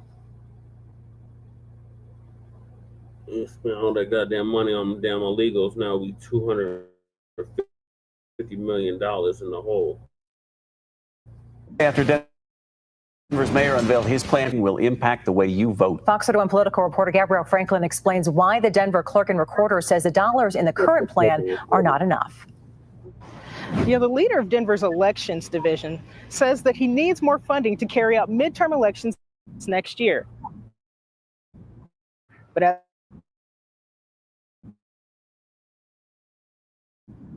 as of now, the mayor's office isn't budging. The greatest threat to democracy in Denver, Colorado, realistic cuts from Denver's own mayor, right here in our backyard. Denver County Clerk and Recorder Paul Lopez says the mayor's budget proposal underfunds his office by about $4.5 million. Mayor Johnston has said these cuts will not cut critical services. However, that is just not true. These cuts will absolutely cut the voters' access to the ballot box and our polling centers. The mayor's proposal has $14.3 million budgeted for the clerk and recorder's office in 2026. That's down from about $14.5 million in 2025 and $18.7 million in 2024. As a result, the clerk says voters can expect less access to ballot boxes, polling centers, and about 300 less election judges. I believe that the clerk can make this work. I believe that it is the clerk's responsibility to work within the budget that he has and within the dollars that we have. We all only have the dollars that we have, and we're all being asked to do more with less. The mayor's office says they met with the clerk's office 5 times since April to negotiate, but says the negotiations never got anywhere. The clerk says he plans to go to city council for a budget amendment to add $4.5 million back to the office's budget. The mayor has already said he doesn't want to see any more cuts. If there were going to be amendments that were run that reduce allocations from certain departments to fund other departments, those departments are all cut to the bone. And so if you were to reduce department spending, those departments would face either cuts in core services or layoffs. And the county clerk believes that there are other ways to find funding without cutting jobs. The budget process will play out in the next coming weeks through November. Reporting in Denver, Gabrielle Franklin, Fox 31.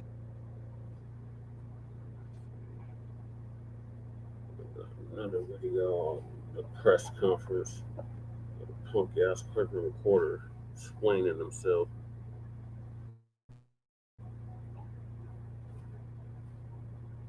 Well, in just a few hours, city leaders in Denver will weigh in on Mayor Mike Johnston's proposed budget plan for next year. Well, and some department heads are not thrilled about these cuts. Denver's clerk and recorder says the budget could actually impact voting in the next election.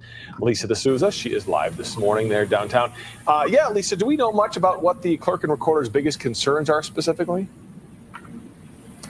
Well, he is saying, and we expect him to elaborate more when he speaks here at 9 o'clock, but he is saying that the proposed $4.5 million in cuts would lead to some polling centers that would basically be forced to be closed, which he believes would heavily impact voter turnout. So that's kind of the big concern here is we've got $4.5 million on the chopping block here, and obviously the clerk and recorder's office does not want to see that happen. We know he's going to be speaking here at 9 o'clock this morning, and of course we'll be bringing you the latest on that front. But basically, again, like you heard, he says operations will be seriously impacted, and he cites concern about what that means for voter turnout in the upcoming midterms in particular. Monday, Denver Mayor Mike Johnson laying out the proposed budget for next year. We know it's approximately $1.66 billion. The mayor's office hammering out $77 million in cuts. And so far, the proposal lists canceling some subscriptions like Adobe for Denver employees, opting for free programs, grouping together some existing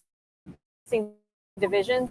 It also lays out plans to stop spending on migrants and close 2 housing options for those experiencing homelessness. For instance, the Monroe micro community will be closing soon. That's an estimated $11 million in saving.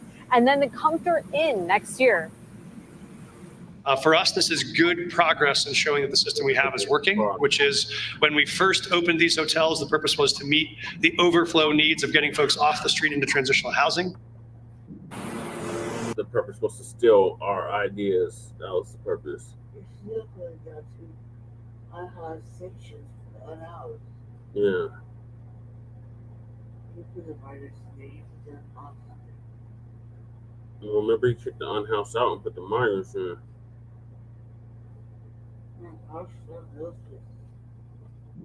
Yeah, that is the mayor obviously weighing in on that there. The mayor's office also planning to give raises to Denver police officers. We told you about that a few weeks ago, coming in the wake of about 170 employees finding out they'd be laid off due to budget problems looking ahead to the new year. Meantime, we have reached out to the mayor's office about the clerk and recorder's office concerns. We have not yet heard back, but of course we'll update you when we do. And again, he's expected to speak at 9 o'clock, so we'll be bringing you the latest as well. Live in Denver, Lisa D'Souza, Fox 31. All right, definitely going to keep a close eye on that. Thank you, Lisa.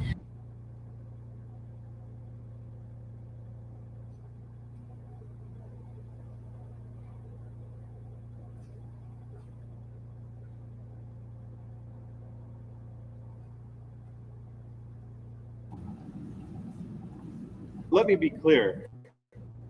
The mayor's proposal will decimate voter services in the city and county of Denver in 2006.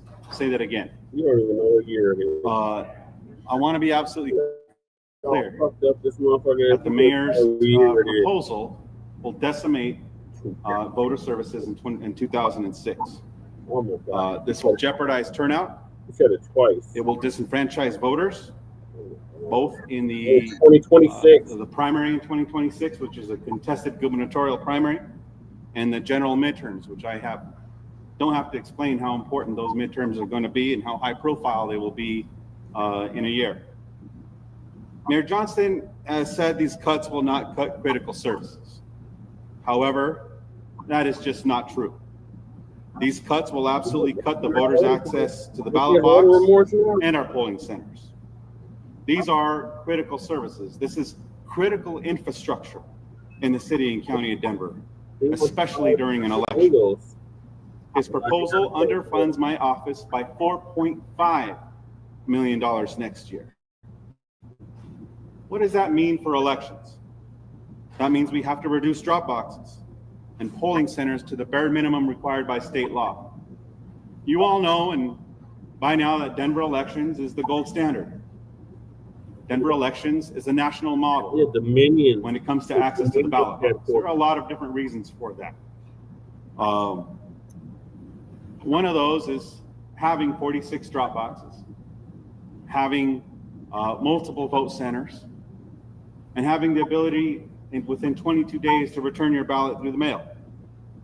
Let me walk you through each election what this means. For the primary close, we would have to close 12 polling centers. 12 polling centers. This means we will go from having 17 to just 5. 4 are required by state law on college campuses, and 1 central location, which has always been the Webb Building. We would have to close 8 drop boxes, reducing our capacity from 46 to 38. Every year, we identify areas where we can expand access to the ballot box. This access also includes areas that are often ignored, that have historically not had access to the ballot box. We filled in those gaps. This threatens that work and that vision. For the general and midterm election, that means closing a polling center from 39 to 38 and closing the 8 drop boxes that I mentioned before. Now, what's that got to do? A person would probably ask, why drop boxes? What's that got to do with me? Well, I'll tell you why drop boxes, because for 22 days, we have bipartisan teams of 2, our ballot security teams, election judges. Election judges are not volunteer, ladies and gentlemen, that go and empty those boxes out. We have to provide the vehicle in which to do so. This is all state law. This is not optional. So when we have to close drop boxes, it's because there's budget attached to operating those drop boxes. We would have to reduce the number of election judges staffing those remaining polling centers by 1/3. We would have to eliminate all 9 drive-through drop-off locations at all of our vote centers. These are the ones that all you got to do is cruise up, hand the ballot over, and they put it in there, just like you see outside of 14th Avenue, just like you've seen at Montbello and other areas where we do this. This would eliminate all voter coach locations except Emily Griffith, which is required by state law. These reductions will result, if you haven't put this together, in slower ballot processing and delayed final results. Those of you who have been in this building know that we are packed to the walls with election judges. This would harm our ability to do that. The longer the delay, the longer the distrust, the misinformation that builds up, and the tension that builds up with folks awaiting results. Now, Mayor Johnson will tell you that he's required by charter to propose a balanced budget. But that should not happen. And as a matter of fact, in the 18 years of being an elected official, 12 on council, 6 as your clerk and recorder, it has never happened this way. It has never happened on the backs of independent offices, which he has no oversight, no expertise, and no authority over. This is the city and county of Denver's charter. This is the people. The Bible. We swear an oath. We swear an oath to uphold our Constitution. You don't even honor the spirit, man. That charter says that the clerk and recorder is an independent elected office. An independent elected office. You shouldn't be sick. With the exclusivity, all elections, all matters pertaining to elections are exclusively held in the office of the clerk and recorder, whether it's administration, the canvass of voters, the conduct of elections. The charter adopted by the people is clear. The funding is also required for our office to be able to fulfill any requirement mandated by state law. Elections is one of those. It is an absolute overreach. Illegal immigrants above that. It is an absolute violation of the charter of the city and county of Denver for the mayor to attempt to control, determine, or dictate my office's needs. It is the mayor's gross mismanagement of the city budget that is requiring him to make difficult decisions about where to cut city services. Given the state of our country, now is not the time to defund elections. And as a personal hero of mine would say, John Lewis, that elections are the most powerful, non-violent tool we have to create a more perfect union, and the most appropriate means to participate in our democracy. Now more than ever in the state of our country, think about what that means and what those words mean. When the most appropriate change is the ballot box, we should not be removing ballot boxes. We should not be defunding elections at a time where the federal overreach on the state's constitutional authority over elections, threatening Colorado's gold election stand-in model. Now more than ever, elections officials around the country are counting on local government to have our backs. During a time where elections are under threat, misinformation is at an all-time high, And where federal support, especially from the Department of Homeland Security, the Cyber Information Security Agency, has been pulled to support our offices. And now, as your clerk and recorder, over the last 6 years, being able to manage an elections during a pandemic, during a post-January 6th environment, we are now seeing what I thought was the unthinkable. That the greatest threat to democracy in Denver, Colorado is not coming from the Trump administration's bombastic threats, but instead the realistic cuts from Denver's own mayor, right here in our backyard. We didn't prepare for the last 6 years to defend this election system, to defend our right to the ballot box, just to be stabbed in the back in our own backyard. The clerk and recorder is required to administer elections according to state and federal laws. These are not optional necessities. They are people's rights. They're enshrined in the Constitution. And when funding is cut, we don't get fewer mandates. We just lose the ability to deliver these services efficiently and fairly. I want to be clear. We're not asking for extras. We're not asking for an increase. I know that was said to you earlier before. We've already tightened our belt. We've already streamlined operations. We cut our budget by 25% this year. I know you're not going to hear that from us because they don't want you to know that. That is the absolute truth. Our ability to deliver essential services cannot be pared back any further without harming Denver voters. Now, on the topic of resources, 2 major elections demand full resource. In 2026, we must conduct both a state primary and a general midterm election, both expected to draw record turnout. But despite this, our budget is proposed to be less than this year, when we only have 1 election. In fact, it is only slightly more than what was appropriated in 2022 when we had the same elections.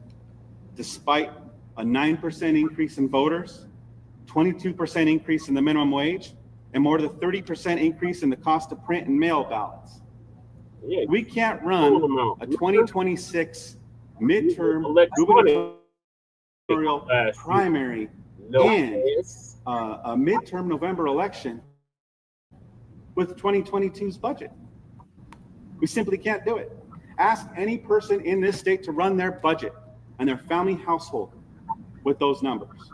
But the price of with the cost of inflation and everything else that's affecting the bottom line, it also affects our operations.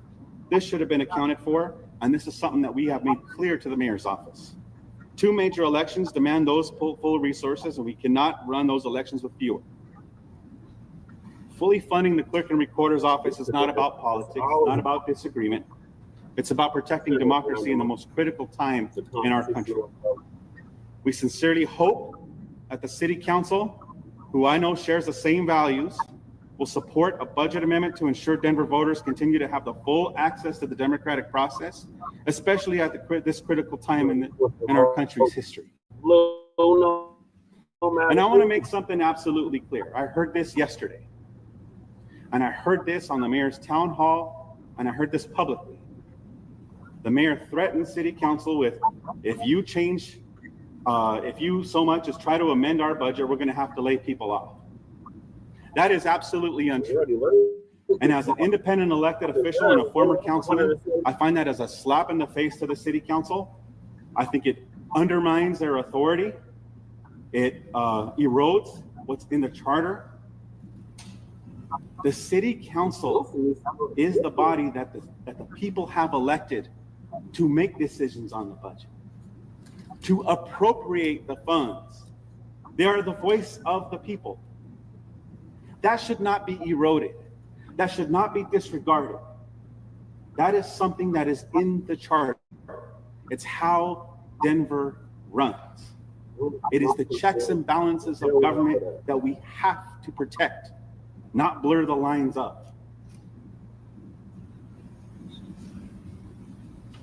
So with that, I do want to take questions from the media. I have some questions on numbers, just talking about and referencing that 25% that you had mentioned. Yes. From the mayor's office, it says that originally for 2026, your office requested an 18.7 million budget, a nearly $4 million increase. And then they say that your agency will only be reduced slightly for 2026 by 1.5%, a decrease from 2025. Can you explain how you're getting that 25%? So the 25% was a reduction this year, 2025.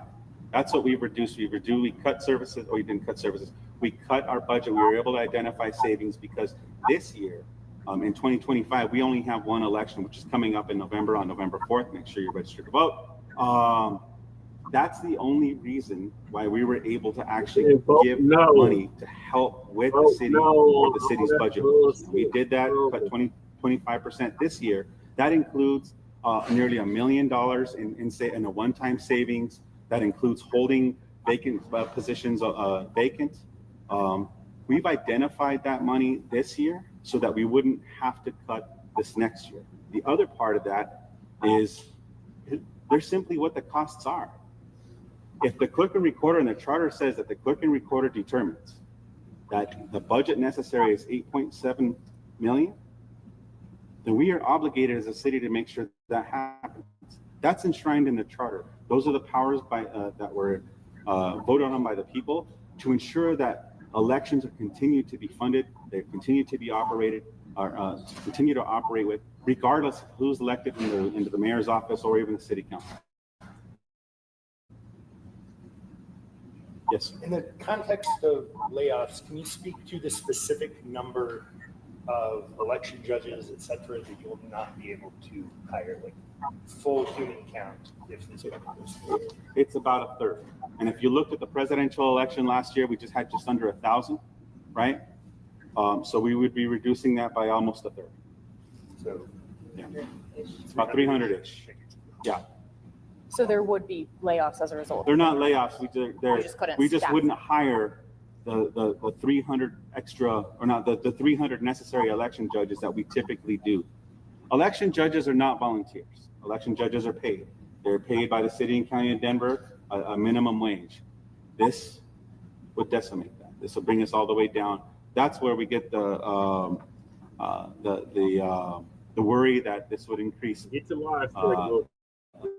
wait times at vote centers. You reduce that. Each vote center has a certain number of election judges. Each box requires a certain number of election judges. By cutting that back, it decreases our capacity to operate.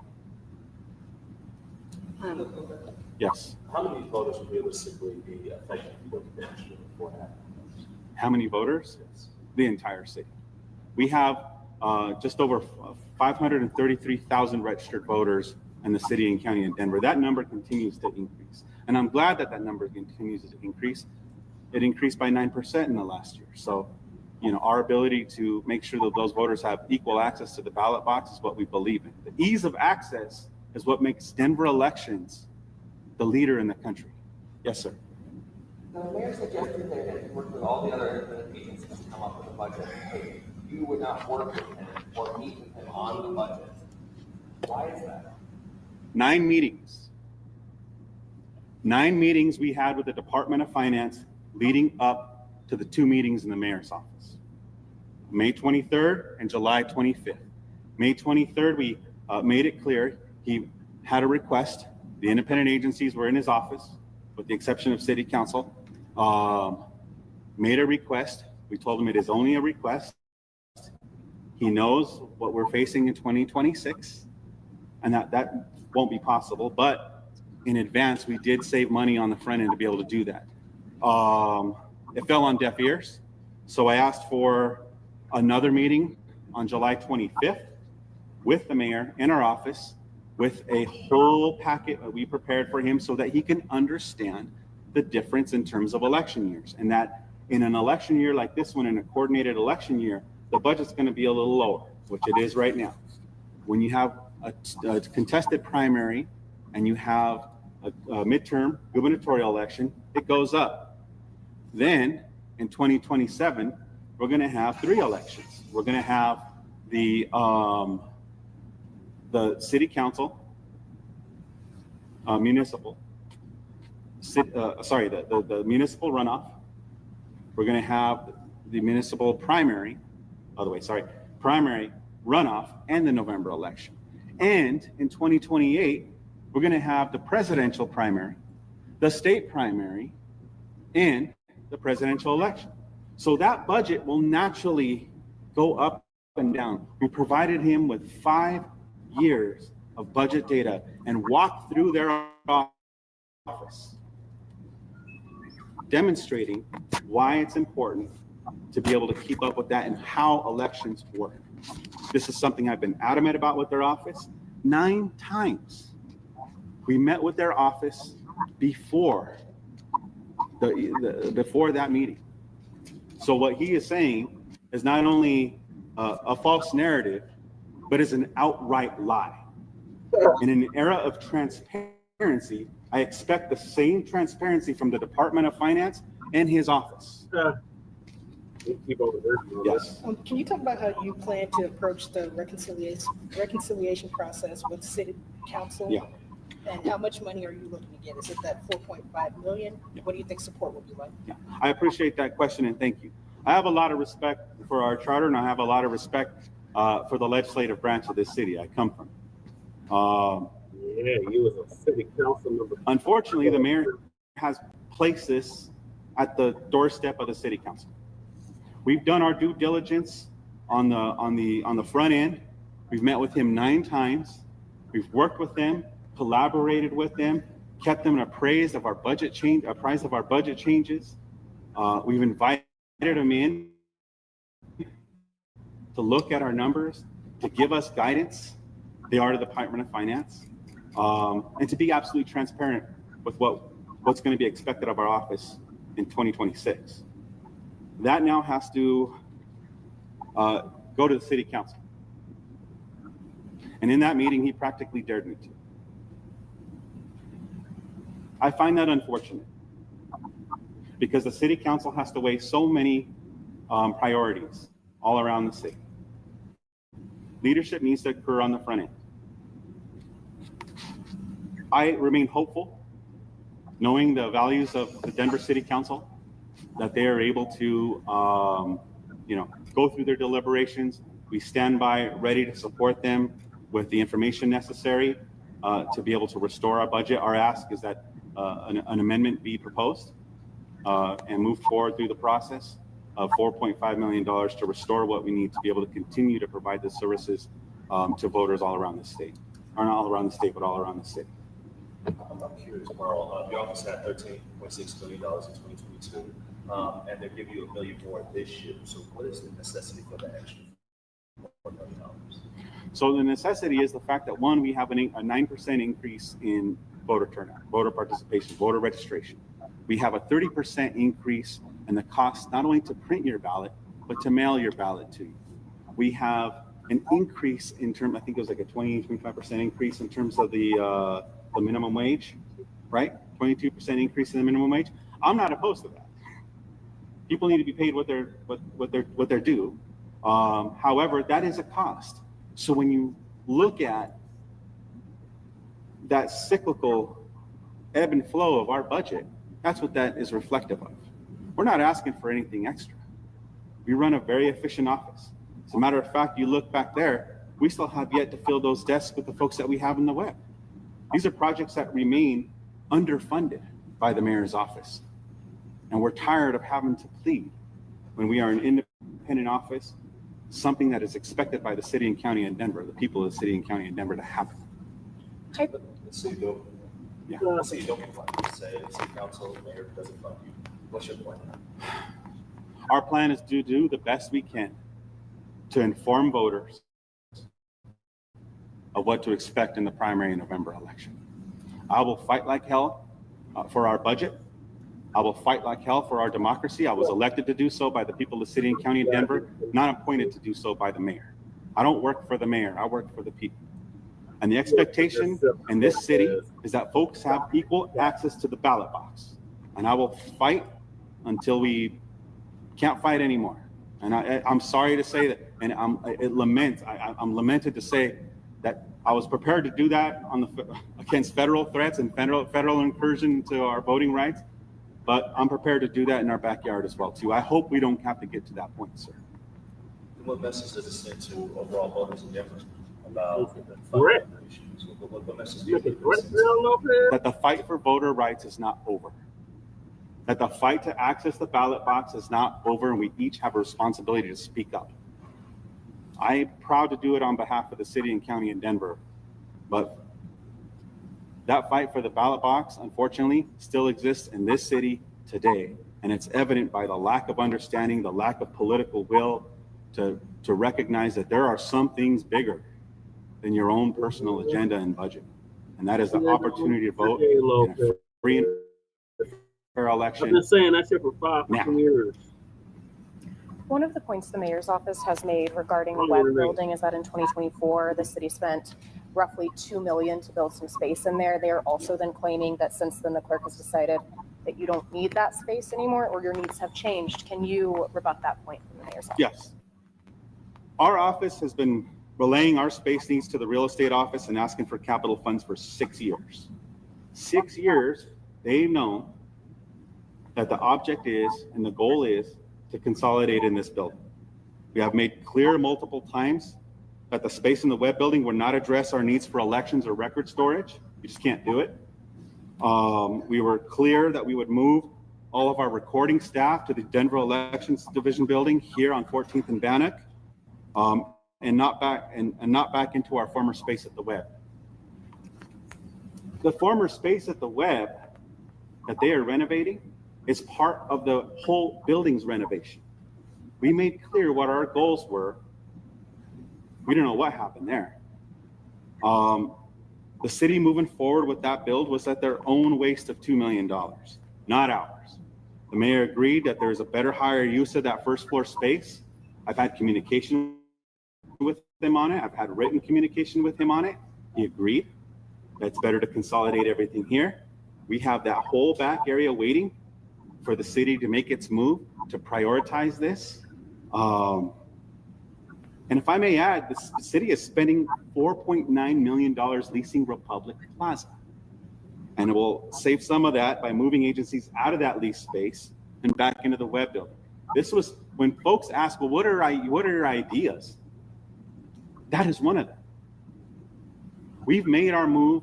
We've done everything we can to consolidate, to operate efficiently out of one space so that they can have the whole first floor of the web. Also, there are folks that work in Republic Plaza that don't have to work in person. They can work from home. And as a matter of fact, I think this echoes some of the things that were said on the Denver City Council. Let's be smart with our budget. We have our shared sacrifice. Our staff are furloughing as well too. I think part of that is just sticking to transparency and being truthful. Was there anywhere else you could have cut besides election judges if this were to happen? There is no way that we would make up that kind of budget shortfall, not layoffs, not cuts of services, anything like that, without having to make the cuts that we have right now. We've analyzed that. We wouldn't be here talking today and disputing this if not for what this budget means for our office. Yeah, that's a great point. We're famous for being elections folks, but we also have other statutory requirements, marriage licenses.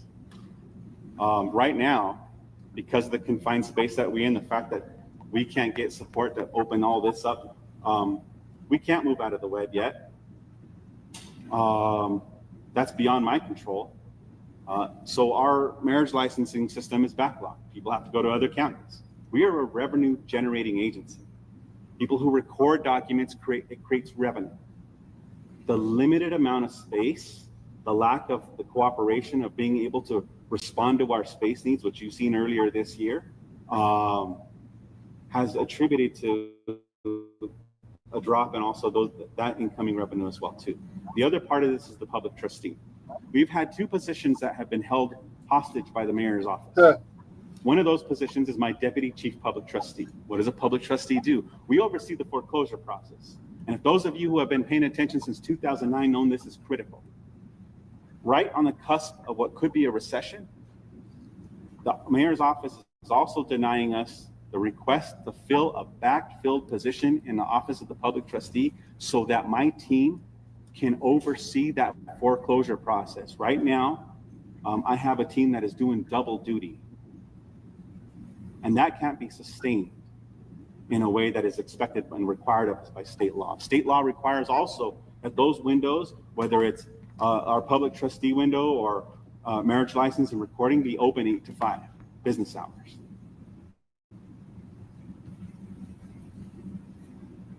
Any other questions? Yes, ma'am. Just kind of final ones. The mayor's proposal is already on the table now, but for the future, how do you two get back into a better place?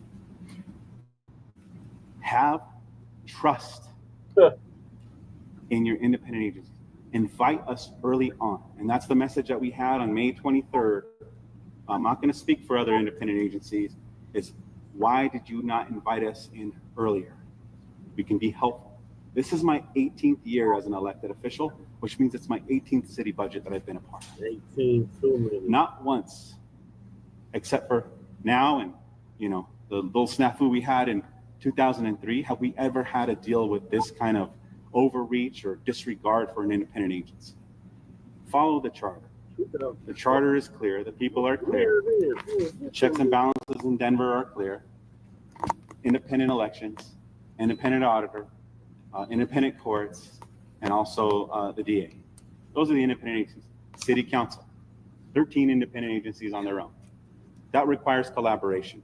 It doesn't require a lack of transparency. It doesn't require hiding the ball, which is what we've encountered, and it's basically been the hallmark of this administration, unfortunately. And then we recognize a few of the folks behind you, but do you want to explain, who they are, why they're supporting? Yeah. Well, we do have Councilwoman Flora Vidres, the Honorable Councilwoman Flora Vidres here. Gabriela works with our engagement team.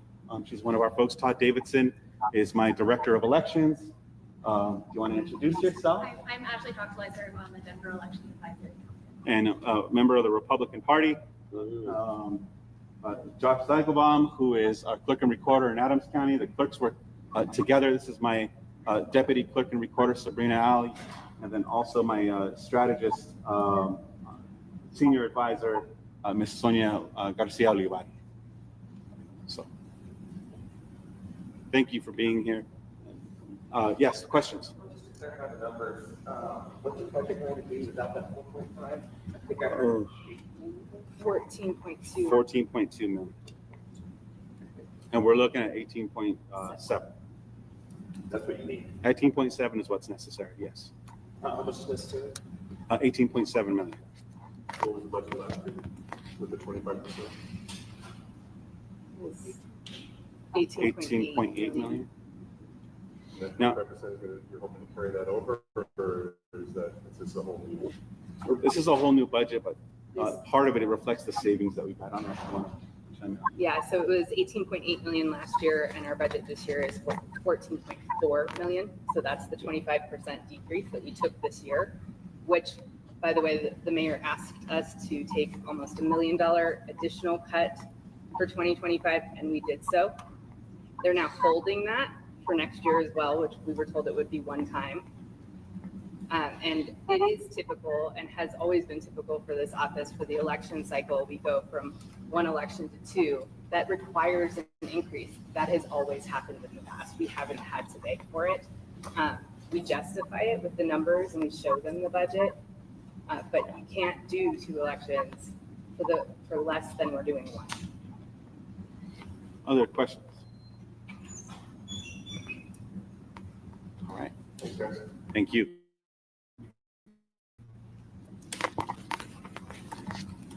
I'm happy to answer any other number details if anybody has. This year's gonna be fucked. Oh well, y'all have yourself to blame. That's what y'all voted for. Y'all voted for fucking Johnson. No, I don't want to hear none of that shit about, oh, we don't have enough money for this and we don't have enough money for that. That's what y'all voted for. All right. I think that was was the last one. Let me see if I have anything else. We're also getting our first look at the city's budget after weeks on reporting on this deficit. Yeah, we're getting an idea of their plan of this really significant problem. Denver 7's Lauren Lennon is at the city and county building. And Lauren, now you're hearing from the mayor and saying he wants to keep some of those core services while also coming up with new ways to bring money into the city.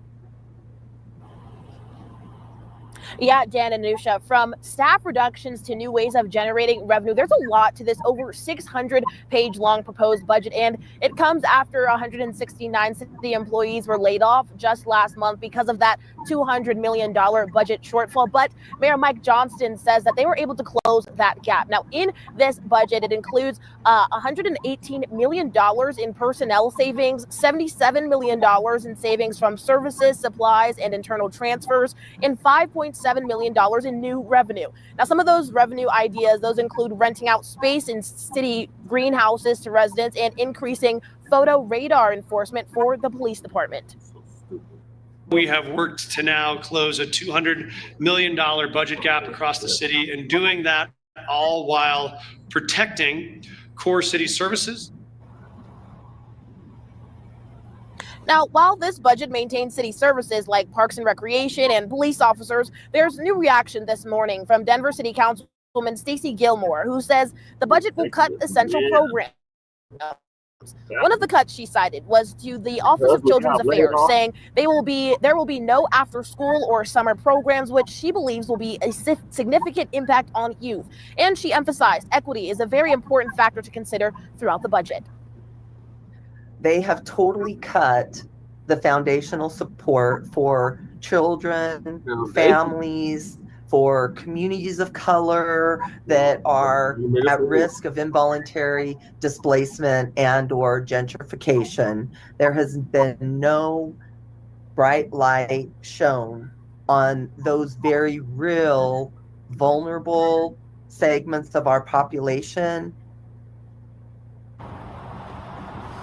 Now, Councilwoman Gilmore's husband was affected by those layoffs that happened last month. So a question that's on a lot of people's minds, and also Gilmore's, is will we see more layoffs in the future? Well, the short answer to that is no. Mayor Mike Johnston says that no layoffs or furloughs will be necessary with this new budget. However, that could change depending on if any of the cuts that are in the budget change, or departments that have already been asked to make cuts are asked to make more. Now, City Council, they'll start their budget hearings next Monday. Denver 7 will be following those closely and bring updates both on air and online at denver7.com. Anusha? Thank you so much for that update, Lauren. Oh, this is the last one. Say hi,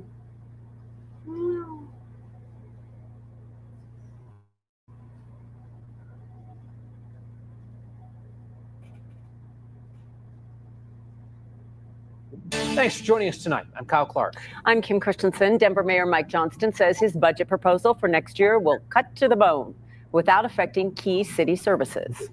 9 News reporter Spencer Soysh has been looking through this proposal for us. And Spencer, the city is both slashing spending, but also planning ways to transfer a few more dollars from Coloradans' pockets into their own.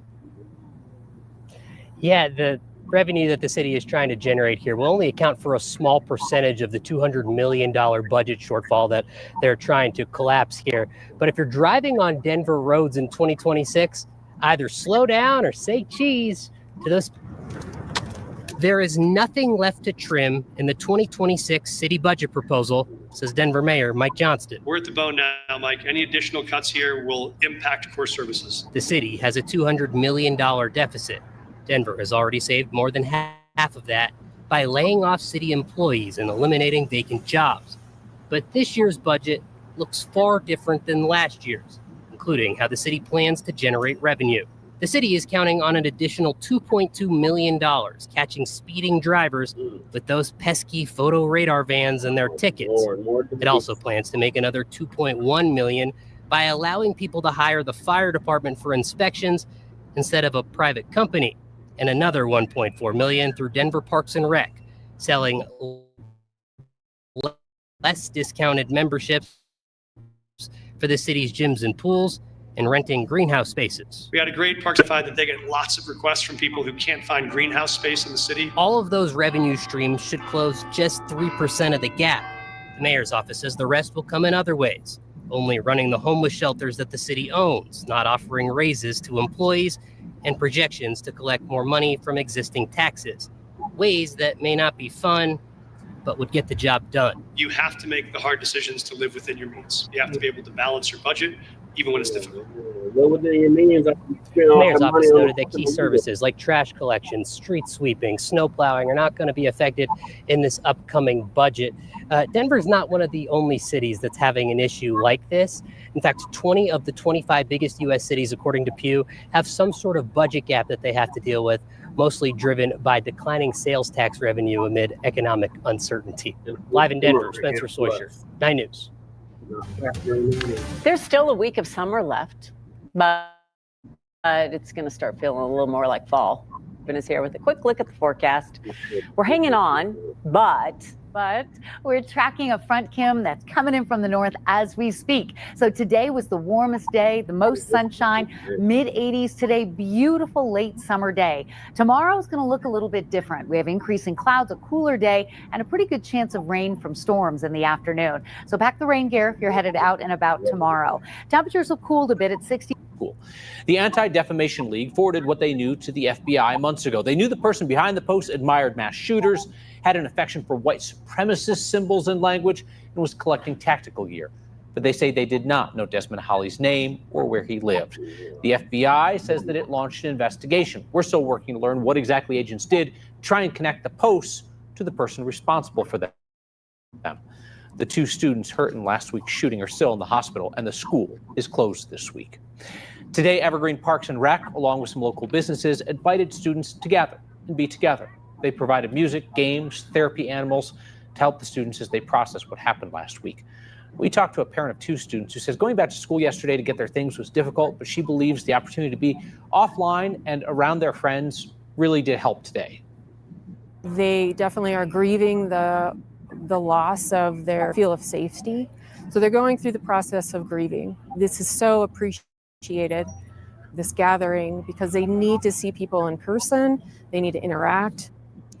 District leaders are still working on a plan for when students will come back to school. They hope to have that finalized later this week.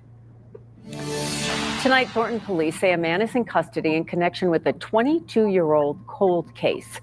Police in Iowa arrested him for the murder of Rosa Arguello. 9 News reporter Janelle Finch explains what we know about the case. This story takes us back to October 2003. Rosa Arguello was just 29 years old when she was murdered.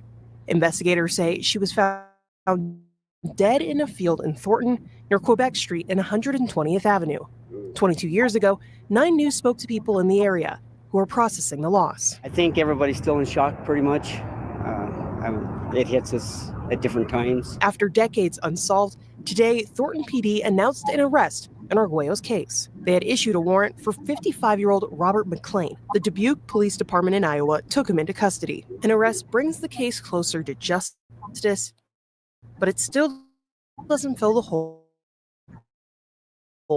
left in the community. It's got to be toughest on her kids. She's got 2 boys that are eloping.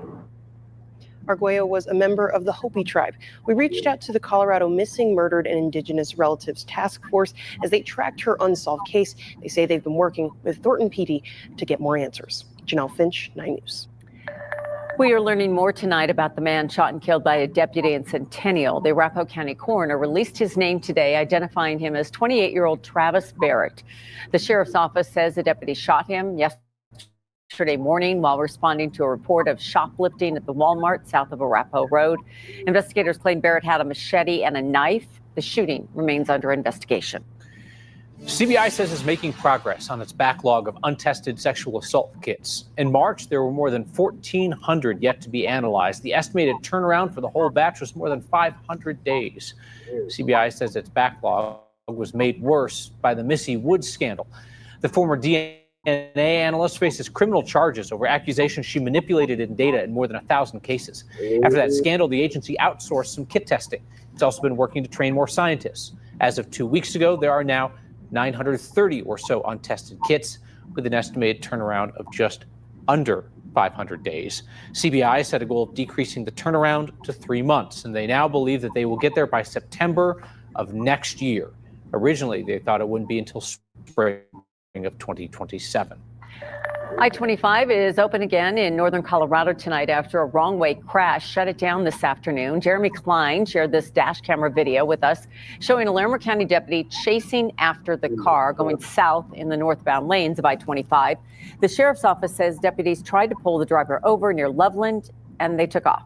The driver hit several cars before deputies performed a pit maneuver and took the driver into custody.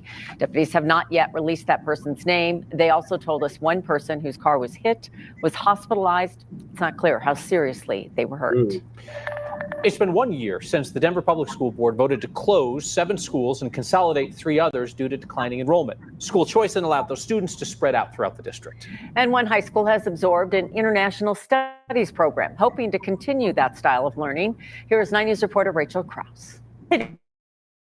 Today, what we are going to do is look at the League of Nations inside West High's new Intro to International Studies class. Do you guys know political cartoons? The topics are new. Any other noticings? And so are the students. I know our students were lost the first day, like actually lost because the building is so big. Their teacher, Isabel Barajas de Benavides, and the students, all formerly from DCIS Baker. It's shrunken a lot. Like last year is a lot of us, and now we fit in the classrooms. Jordy Cerna is a senior at West. Answer the following questions with your table mates. A school he didn't expect to attend. I started the DCIS program in 6th grade, which was a while ago, and I joined because all of my family members have actually gone to DCIS. DCIS Baker was one of 7 schools the school board voted last year to close following enrollment declines. It was really heartbreaking just being an alumni from the school as well as a teacher there. My sister also graduated from the program in 1997 when it was here at West High School. So it's been something that has been a part of my life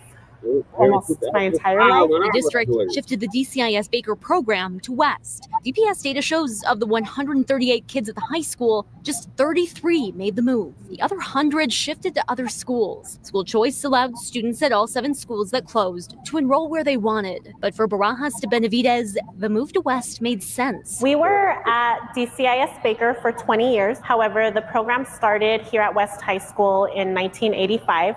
So we had 20 years here and 20 years at DCIS Baker. West Principal Mia Martinez Lopez says they folded the teachers and students back in, even expanding the program. Here at West High School, we were able to add 3 more languages to what we already had, as well as, offering some other opportunities for DCIS students. Losing the building and most DCIS students hasn't been easy. We're working and we're growing through those pains. And so what really started as a heartbreak and something that was very challenging for our community, we're working to turn it into something positive. Determined to make this work. I'm growing a lot and I just got to keep going. Now, as for the buildings that closed, some already have new futures. Castro became the new home of Summit Academy, a district-run pathway school, and Palmer Elementary is now an early childhood education center. DPS says the community will help to decide what's next for Columbian, IAD Harrington, and Schmidt. Rachel Krause. It's on the east side. My nephew and niece went to Harrington.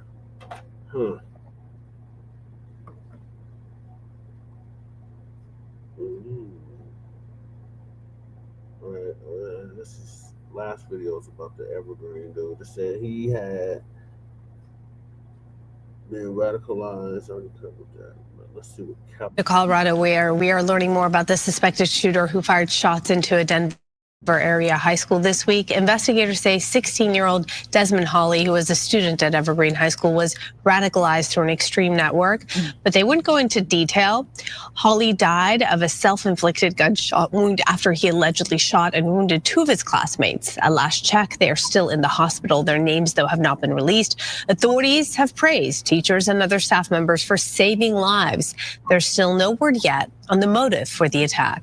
The federal government is raising a lawsuit against Uber. The Department of Justice claims the rideshare company is discriminating against passengers with disabilities. The company is accused of refusing to serve people who need extra accommodations like stowable wheelchairs and service animals, and allegedly imposing cleaning surcharges for those animals. Uber has not yet responded to this lawsuit. Meantime, Uber is about to start offering aerial rides. The new feature will allow users to book helicopter and seaplane flights through the app. The company says rides to the airport will start at just under $200. They first plan to roll out in New York and parts of Europe next year. Amazon officially joining the robo-taxi race with the first public launch of its Zoox vehicle. The rollout began on Wednesday, where the company is now offering free rides in Las Vegas. Riders won't have to pay until the company gets regulatory approval. As of right now, the industry is dominated by Waymo. As you may know, you've seen them around. Tesla has also started its own robo-taxi service in Texas. However, Zoox is unlike the other rides because it doesn't even have a steering wheel. Oh, yeah. Very high tech. All right. Well, new this morning, the U.S. Labor Department will investigate one of its own branches. According to a report from Barron's, the Financial Investment News Service, the agency will review how the Bureau of Labor Statistics collects and reports its data. It follows a July jobs report that subtracted 258,000 jobs from previous reports based on new employer data. President Trump claims without proof, those updated estimates were rigged by a Biden appointee to hurt him politically. Gone are the days of job hopping, leaving a job for a better paying position. The new trend is job hugging. Many Americans choosing to stay put in their current jobs amid concerns about the state of the labor market instead of chasing higher paying opportunities. The rate of workers leaving their jobs voluntarily and the rate of workers being hired at new ones have declined in recent months. According to recent survey data, nearly 60% of employees who switched jobs or considered to switch jobs last year ultimately decided against it. They cited concerns about economic instability, the fear of being the last in, first out if layoffs occurred. I got 2 more videos. These moms have the audacity to bring Jim Crow back on I-25. These damn cockazoids. This shit. Thanks for joining us for Fox 31 News at 9. I'm Kim Posey. And first tonight, a sign placed above I-25 with a shocking message. Fox 31's Nate Belt joins us live in the studio with that story and what we know so far. Happened on a pedestrian bridge at 16th and Central Streets over I-25 in Denver earlier this morning. Happened before 7 o'clock. Chris Sykes says he and his friends were headed out for a bike ride and they couldn't believe what they saw.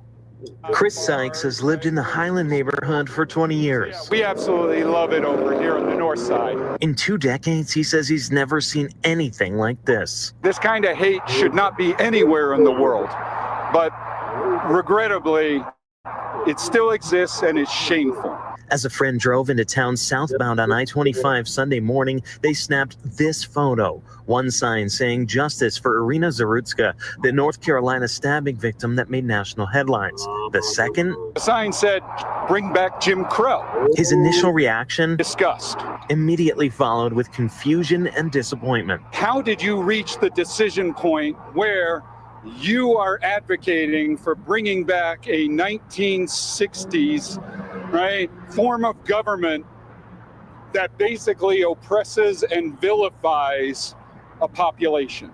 All that's left now, a few zip ties where the signs once hung. Sykes says he and his friends went to cut them down themselves, but says he saw Denver police officers already doing it when they got back to the bridge, hoping not many drivers were able to see it. Let's get off the racism train and let's actually just look at people as individuals. And says the neighborhood he loves will be able to rally through it. The north side is a very diverse neighborhood, and everybody helps each other.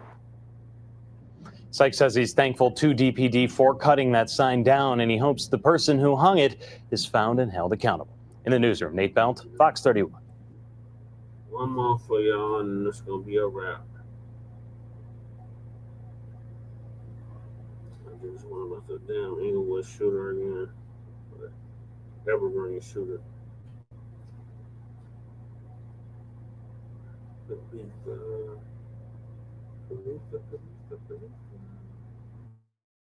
Agent's worst nightmare. That is how a former intelligence analyst described what happened at Evergreen High School. I'm glad you're with us this Tuesday evening. I'm Shannon Ogden.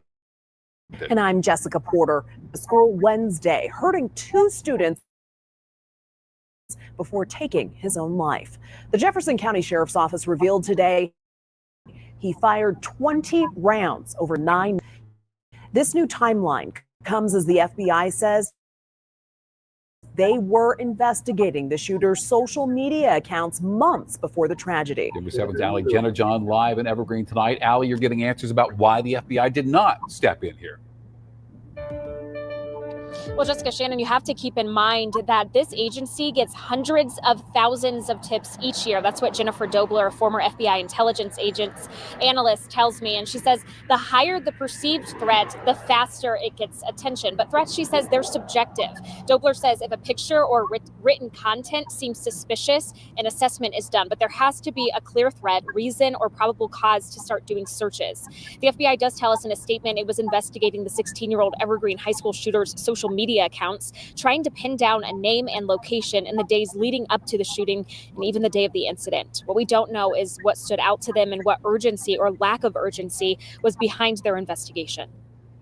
There's a really fine line between freedom of speech and what actually constitutes a threat to be investigated.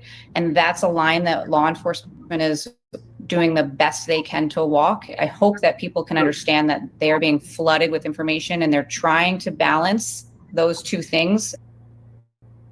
Making excuses. No, I think it's just worth noting Dobler was not part of this investigation. She's just speaking from her experience. But tonight we're also learning that the Anti-Defamation League was the one that flagged the shooter's online activity to the FBI. That's when that began. An interview with me today, a leader with ADL says the shooter engaged in online spaces that really showed excitement around previous school shooters. And also he appeared to glorify violence, they say, and extremism.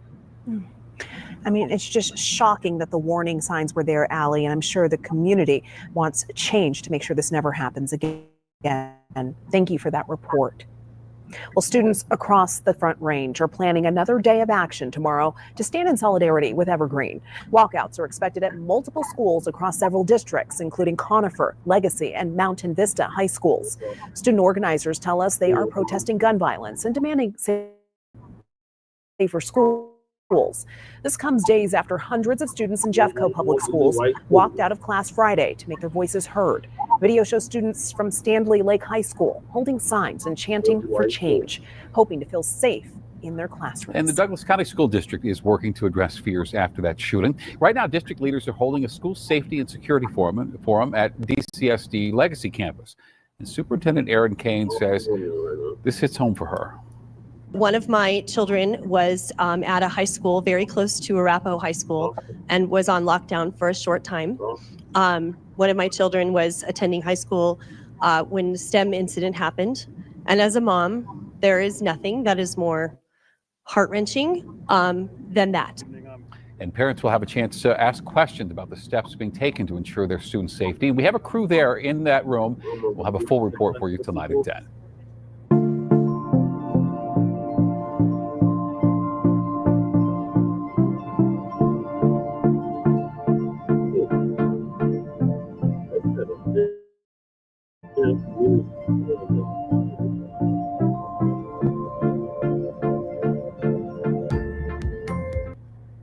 Ever done that for a black school, but we don't shoot up our schools. So, all right, that's it for this continuation of the Frontline Black News.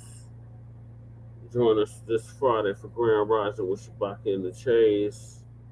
In the meantime, make sure you like and subscribe to all of our platforms, Frontline Black News on YouTube and Facebook, The Revolutionary Agenda on YouTube and Facebook, and Shabaka's Black Experience Enhanced on Facebook and Twitter.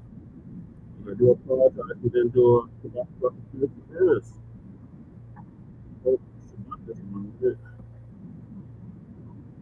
We'll be able to make up for it on Friday. So we'll see y'all then. If not sooner, Lady Shay might do the RBA sometime this week. So say bye to the people, Lady J. She's knocked out. All right, y'all. So appreciate y'all tapping in, staying up late. Catch y'all on Friday for Grand Rising. Peace.